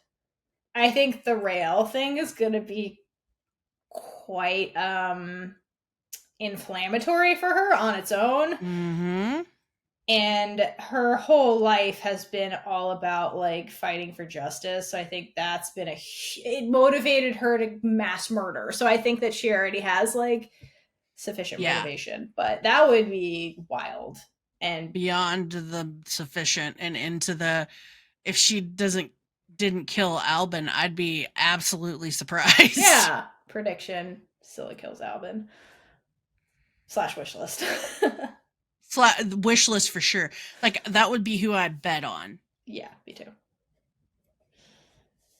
Watch it be Tally. That would be wild. So that's all I've got. All right, guys. All right, so we went through a bunch of stuff before we peace on out of here, and hopefully, I mean, see you guys again. Maybe when a trailer releases or something. I don't know. Yes. To go through that, do you want to do some last minute like predictions / wish list, just like your abbreviated list of things for season 3? All right. So, shenanigans at the distribution center. Confirmed. I need it. Confirmed. More shenanigans. I made a whole PowerPoint. Don't know if you saw it. I know you saw it. Don't know if audience saw it, but if not, go find it because I don't know. I thought it was pretty funny. It is funny. I had a little help with because it was me and Brussels Bear sitting there just talking back and forth about what kind of things they would get up to, and she was like, Tally drives a forklift through the wall, and I'm like, yes. Because she saw something shiny. Or she's never driven. They don't got cars in the magical compounds. They're just like, bye. I love it. Yeah, that 100% happened. And Kalina is just judging her from the sidelines. She's like, I can do better, and I'm 12, so get your shit together, Tally. I absolutely think that my thing is Raylla goes into the mycelium in some way, shape, or form because of what the Camarilla does to the mycelium, and Scylla has to go get her. What you said about Willa being the link makes a lot of sense, because I do want them to have an actual discussion, but I also kind of want to see Scylla go into the mycelium. I would love to see that. I'm like two different ways on that I wish that they could just be both. Like they can both go find her. Well, maybe like Willa is the facilitator to get Scylla into the mycelium. I also just want Willa to come back. I know, me too. Yeah. Diana, I love you. We love you. Scylla and Edwin. So I think Edwin has to help Scylla get to Raylla in some way, shape, or form. Yeah. Perhaps, because who knows more about Willa? Edwin knows the most. Telling you, he knows. Knows the most. So maybe they have to go somewhere that was important to Willa or Raylla or all of them. Oh my god. Yeah, what if the special place is that chandelier house? Exactly. That'd be cool. So whatever place that was, it's important to the callers. Yes. Yeah, I love that. And that's where they had to go to get to Raylla. Yeah. Love it. So that's that part of it. And then as for Tally, I think Tally's going to like we've discussed, have some kind of vision or link with the prehistoric witches for whatever reason, whether it's because of her power, whether it's because she's connected to Alder, whether it's because of they just pick her, or she's just the one that can see like that. Yeah. I don't know, but Yeah. Tally's definitely seeing something from dim witches, and I think she's going to be That's like a rap The name. wo- Dim witches. dim That was witches. so funny. She's going to be the one Dim that witches. brings the knowledge. Totally. I agree. Yeah. She's gonna be like the new historian or whatever. Because what do knowers do? They bring the knowledge. Yeah. No, for sure. Yeah. She's gonna see past and future, I think. Yep. Yeah. We already talked about Kelly's dying. Yeah, 100%. Cosign. Silver's president. Yep. I think Silver is going to live and run away like the giant coward ass little bitch that he is. I can see that. And Hearst will die in a blaze of glory. Yeah. So Hopefully at Scylla's hand. In a very painful way. But I want her to kill him. See, I'm torn because I either want her to kill him in the most witchy way possible. He would love so that though. it's up. I know. Or I want her to just do like what she did to Shane, but worse. Yeah. So it's like the most mundane civilian way to kill him. She like, you know what she should do? Crush him with a rock. Crush him with a rock! Crush him with a rock. Oh, the irony. How does it feel?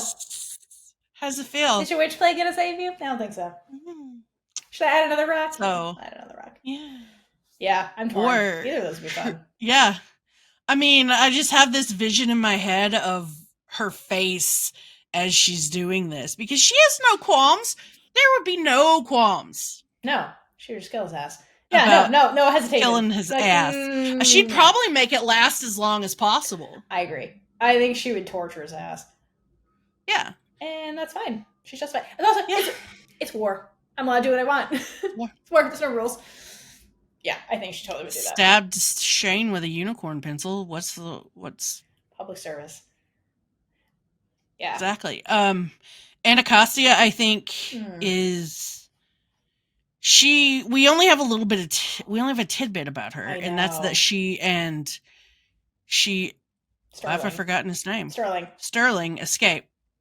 So they were captured.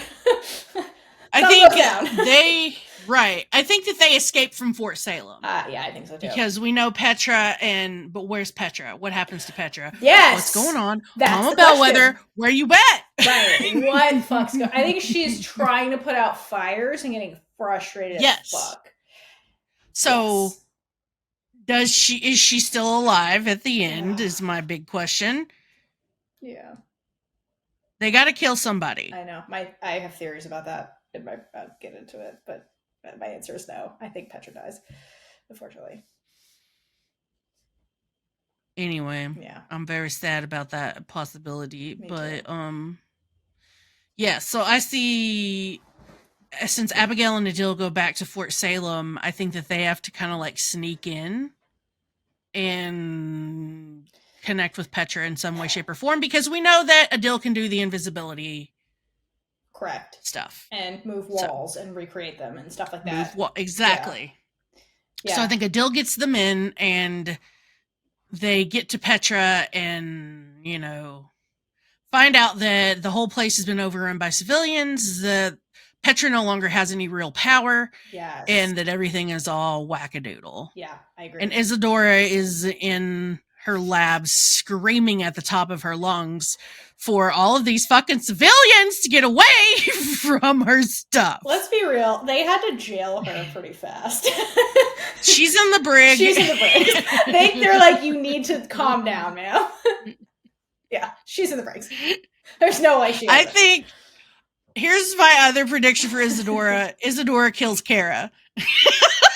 Yes! Isadora needs revenge on whoever fucked with the mycelium. Yep. She needs it. And she does it in the most necro way possible. Yes. I don't know what it is, like, but she does I'm going to resurrect your ancestors, and they're going to Yeah! There you go. Perfect. She like haunts her dreams or something. Yeah, Mhm. let us have necromagic, Elliot, please. Thank you. I need necromagic. In this context, Isadora's Revenge. That's a good one. Who did I forget? I don't know what the hell's happening with Quinn. Like, we don't know anything about Quinn. We learn things about Quinn. That's the prediction. we learn things about Quinn. What they are. We learn about the. I'm really excited to learn more about the session witches. Yes, session witches. I agree. Session in general. Session politics. I want to know. This is the thing that we haven't got to see yet, and I'm really excited about it. That we're going to the session. Oh. Makes my little Motherland heart happy. Yeah, that's going to be awesome for a lot of reasons. I agree. That's very exciting. That we're like, not just going there, we're going to spend significant time there and see real things about this. Because right now it's just like, the session. They hate Alder. That's all we know. So, yeah, it's going to be fun. Otherwise, in big picture, I think that everyone likes to have like their pet theories about who's going to be the main mechanism in bringing about the defeat of the Camarilla, but in my opinion, it takes everyone. Yes, it takes everyone and everything to defeat them, and it's just going. It's gonna, in my mind, it's like the end of an Avengers movie or Avengers Endgame, where all of the different factions have to come together to. Yes. So that's it. Yeah, all the witches. All the witches, running out of the ground from the mycelium. Yeah, we'll get to see Esterbrook again. Wish list. Yes. Libba. Yes! Oh my god! Libba, come from the mycelium, girl. Libba out of the mycelium. Yes. Kiss us Abigail. Willa out of the mycelium. Thank you. Yes. Invites Abigail to her shrine. Yes. Don't look at my shrine. Burn that shit. Yeah. Oh my god, they get a Libba cameo. That's why I have this feeling there's gonna be deaths. We're gonna be sad, and then they're gonna come back through this like resurrection thing. Yeah. So we'll get to say goodbye to them again, but we'll get to see them again. Libba, yes. Libba on that. Because the only major Jem Bellwether, like come on. Jem Bellwether, like yeah. The only character death that we've had really is Libba and Willa. Well, yeah, the major one has been Willa. Yeah. Still mad at you for that, but yes, I think there's going to be deaths that are going to be sad. So predictions from me, I think Petra is going to be one of them. And I hate this. I hate putting this out there. I have a feeling Nicta's one of them because I have a suspicion they're going to do this like redemption arc with her, even though I don't want it, and she's going to sacrifice herself for the witches. And it's gonna make me mad and sad. Not. But I have a feeling Nicta's toast. She's gonna die. There's no mention of her aside from the thing with Scylla, but I feel like she's gonna die. Quinn probably is on the table too, because who is Quinn? Yeah. I think Quinn's a hero. Quinn's gonna die.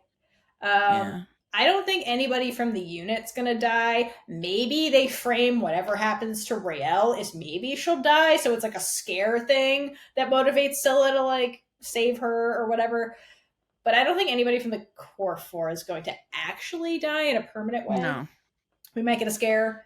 I think that Adil and Khalida are safe. I think we'll lose tertiary characters. Yeah, maybe M, which would suck. Maybe Anacostia. Suck really bad. You better not kill him. I hope not. But better not kill him. Mama Costia better stay alive. I feel like they're going after people. I mean, if we get a 4th season, it would make sense for Mama Costia. That's what I'm saying. I feel like, it's just going to happen. Maybe we'll see the biddies when we get the resurrection as their young, sprightly selves. That'd be cute. Devin in her glory. Prediction wise, I think that shit's gonna go down at Fort Salem. That's gonna be very much work in the Camaria's favor. And I think that what it's going to do is it's really going to erode the military system as we know it. And it's going to lead to this, like, we need to work outside the system for our survival thing for the witches. And I think that while the Camarilla initially are like, yes, we have the upper hand, we've discovered this fucking mycelium. Who knows how big that thing is? Because they've hinted this thing is bigger than this wall. It's been growing for 300 years, and real mycelium underground just like keep going and going and going. So who knows how big it is? If it's the tree of life metaphor, there's a horizontal, there's like two versions of that myth. There's the vertical one, which connects heaven and hell, and then there's the horizontal one, which essentially says it covers Middle Earth, and it's like the life force. So he's probably combining both myths, so it probably spans the Earth. And so if the Camarilla can harness that for their own means, that could be really bad. And so initially they're like, cool, we won, and we're going to win.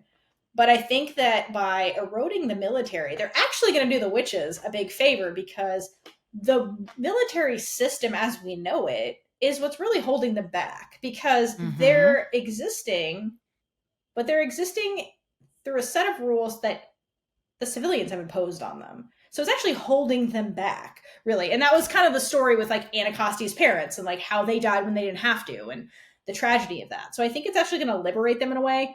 And I think that's going to help like tip the point into like them all kind of uniting with each other. And I think the big prediction is that like all the witch groups are going to unite against the common enemy for their survival, because that's like the biggest motivator to do anything.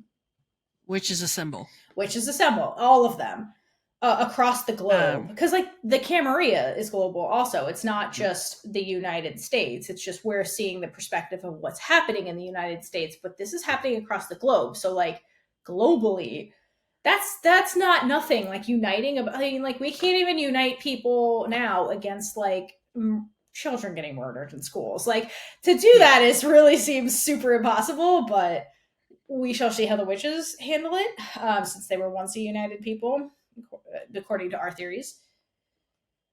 I will add one thing that Lynn told us. Sure.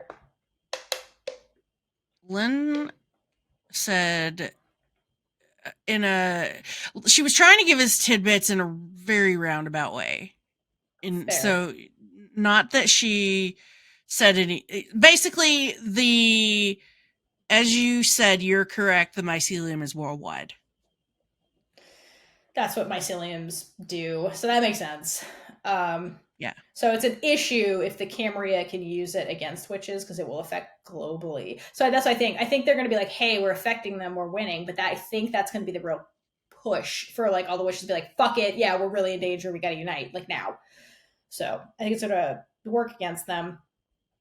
Prediction is that Scylla uses her Morrigan powers as the Morrigan figure to like help sway this battle. I think that we're going to see the spree again. And I think they have to harness the spree magic to help with this battle. I think the indigenous witches are going to be integral. That's going to be really fascinating. I think Isadora, like you said, is going to be super pissed. There are people are going to be in her lab. She's going to be pissed. Will Isadora, I said prediction, Isadora gets another haircut because she does it every season. So we see. Okay. She's like, new battle, new hair. So Isadora may or may not have bangs when we see her again. We'll see.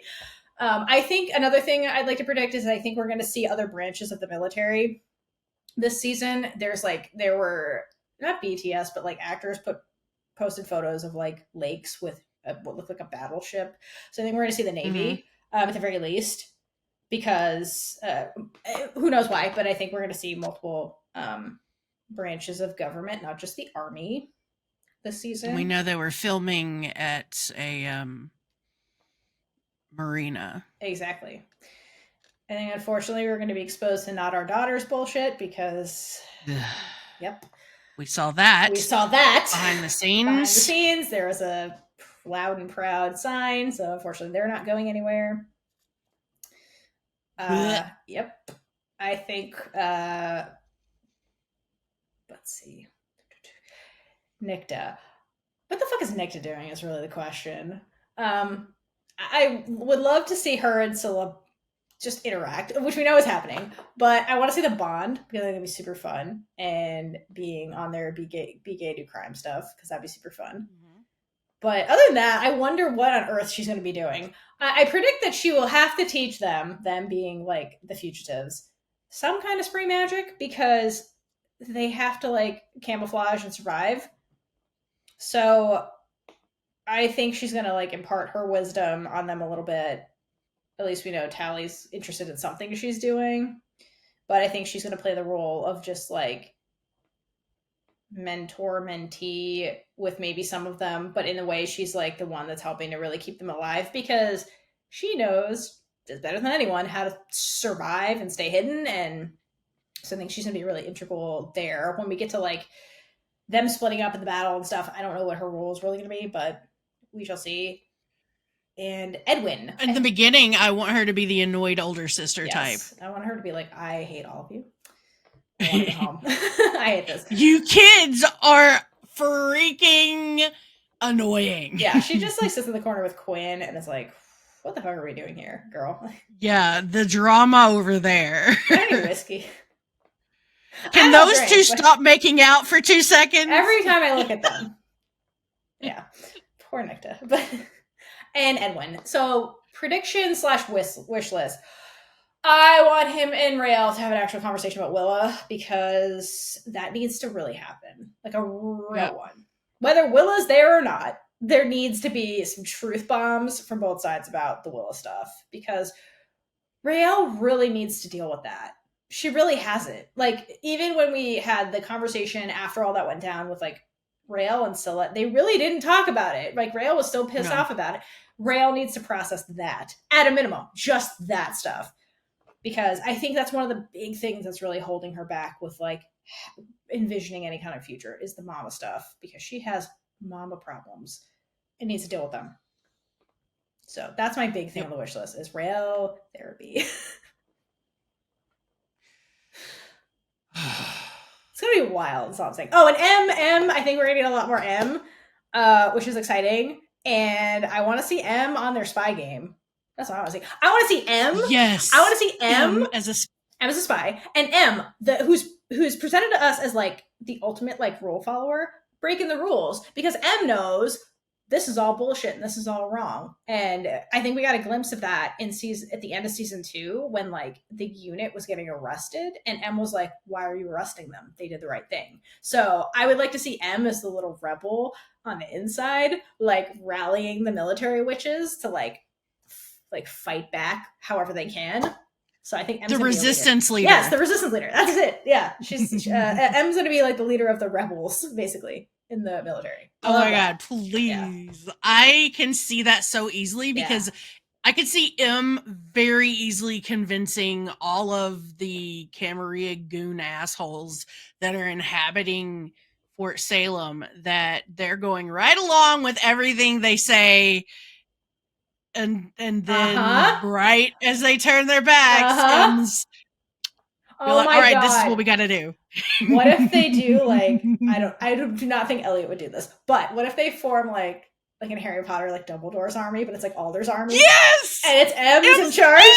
Fuck yeah, M's in charge. And you know who also joins?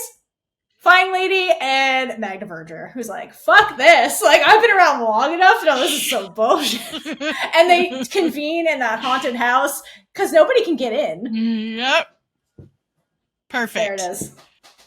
There is a crack fic for someone too, as well. Yes. I need it. But seriously, that's going to be our next PowerPoint. Yeah, the Alder's army in the dollhouse. Yeah, Alder's army in the dollhouse. Hell yeah, yeah. I think M is going to be some kind of resistance leader because M has a clean record. Why would they suspect M? Mm-hmm. Yeah, and then eventually, I forget which episode description it was.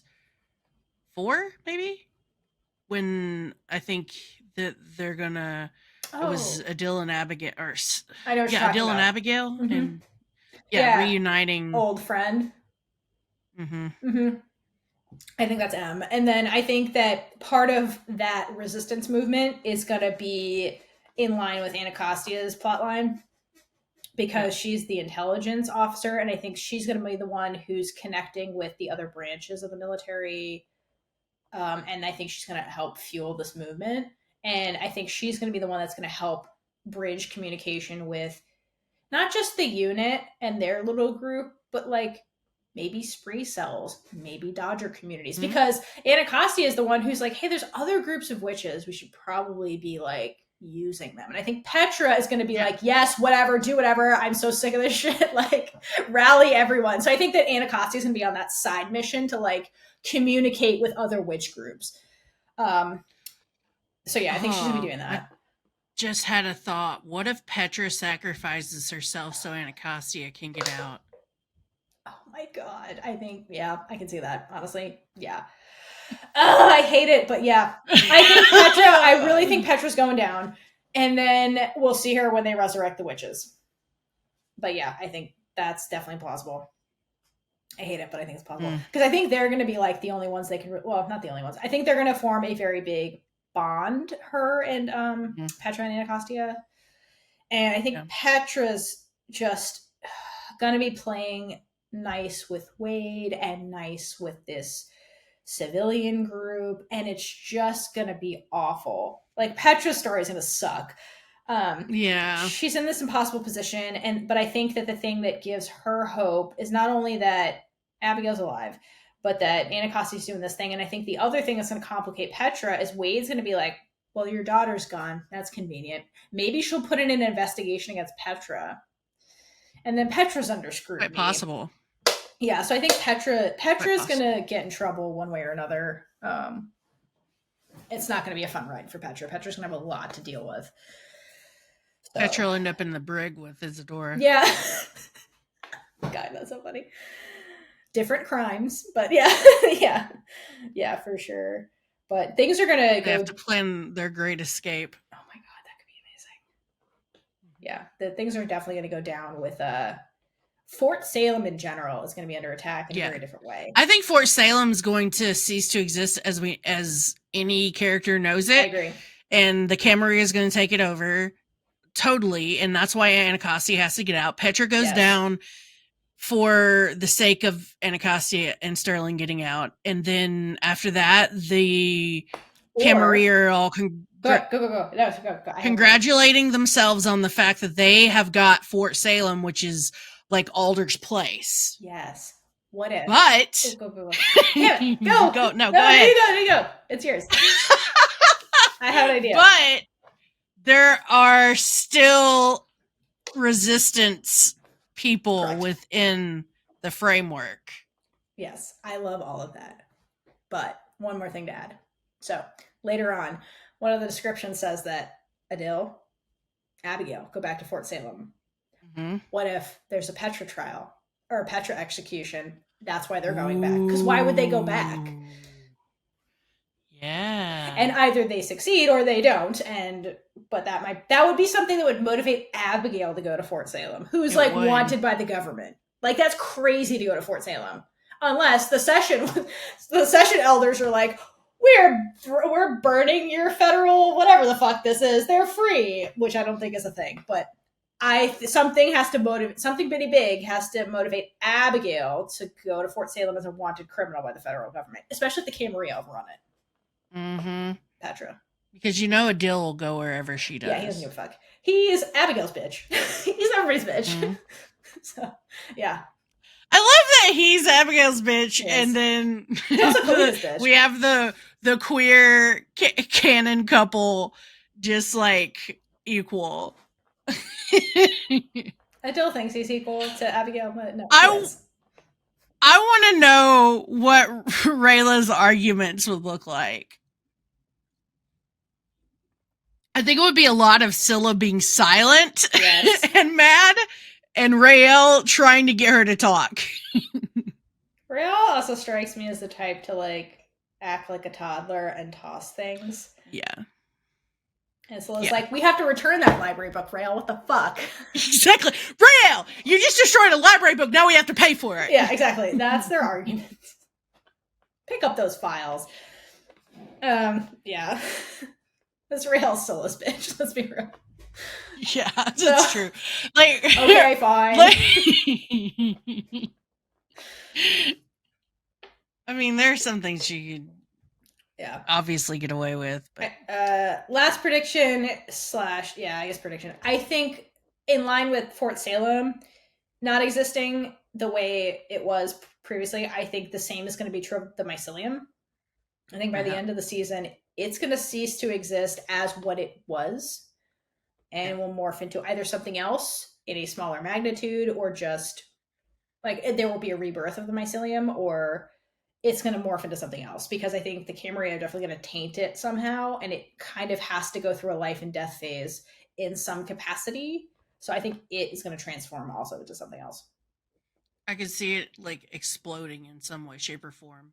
Or just getting like eaten by the witch plague. Or if the witches come out of the underworld, it dissolves to make that happen. Like something's going to happen where it's going to manifest as something else, and it's no longer going to be the thing it was before. And then when the battle's over, who knows? The physical forms of the witches coming out of the mycelium are made up of the mycelium. Exactly. And it takes up all of it. Exactly. I think that's more of it, but I think also, yeah, I think that's it ultimately. And then it's gone. And then it's gone, like, because we see at the end of season 1, all of that the mushrooms manifesting. Is that what you're talking about? Mushroom, yeah. No, like it's almost like the particles. Yeah, in the air. Yeah. But it's gonna manifest witches. Mm-hmm. Yeah. But then it just poof, like the witch bomb did. Yeah. Yeah. So mycelium's in danger. That's what we're saying. Yeah. Yeah. But it's gonna be wild, guys. It's gonna be wild. I can't wait. Yeah. Did Theora's move? Well, hopefully they give us more things to talk about. Hopefully. We'll see. We'll get a real trailer. That's really what we're looking for. Yeah. So if we get that, we'll be back to talk about that before the season starts, or when we record our first episode for season 3. It's coming up soon. June 21st. June 21st. Mark it. Happy Pride, guys.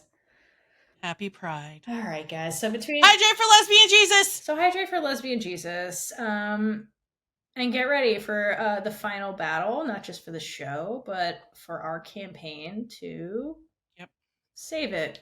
Hulu, Netflix. Yep. Be loud. Be proud. Be loud. For Lesbian Jesus. Just like Taylor said.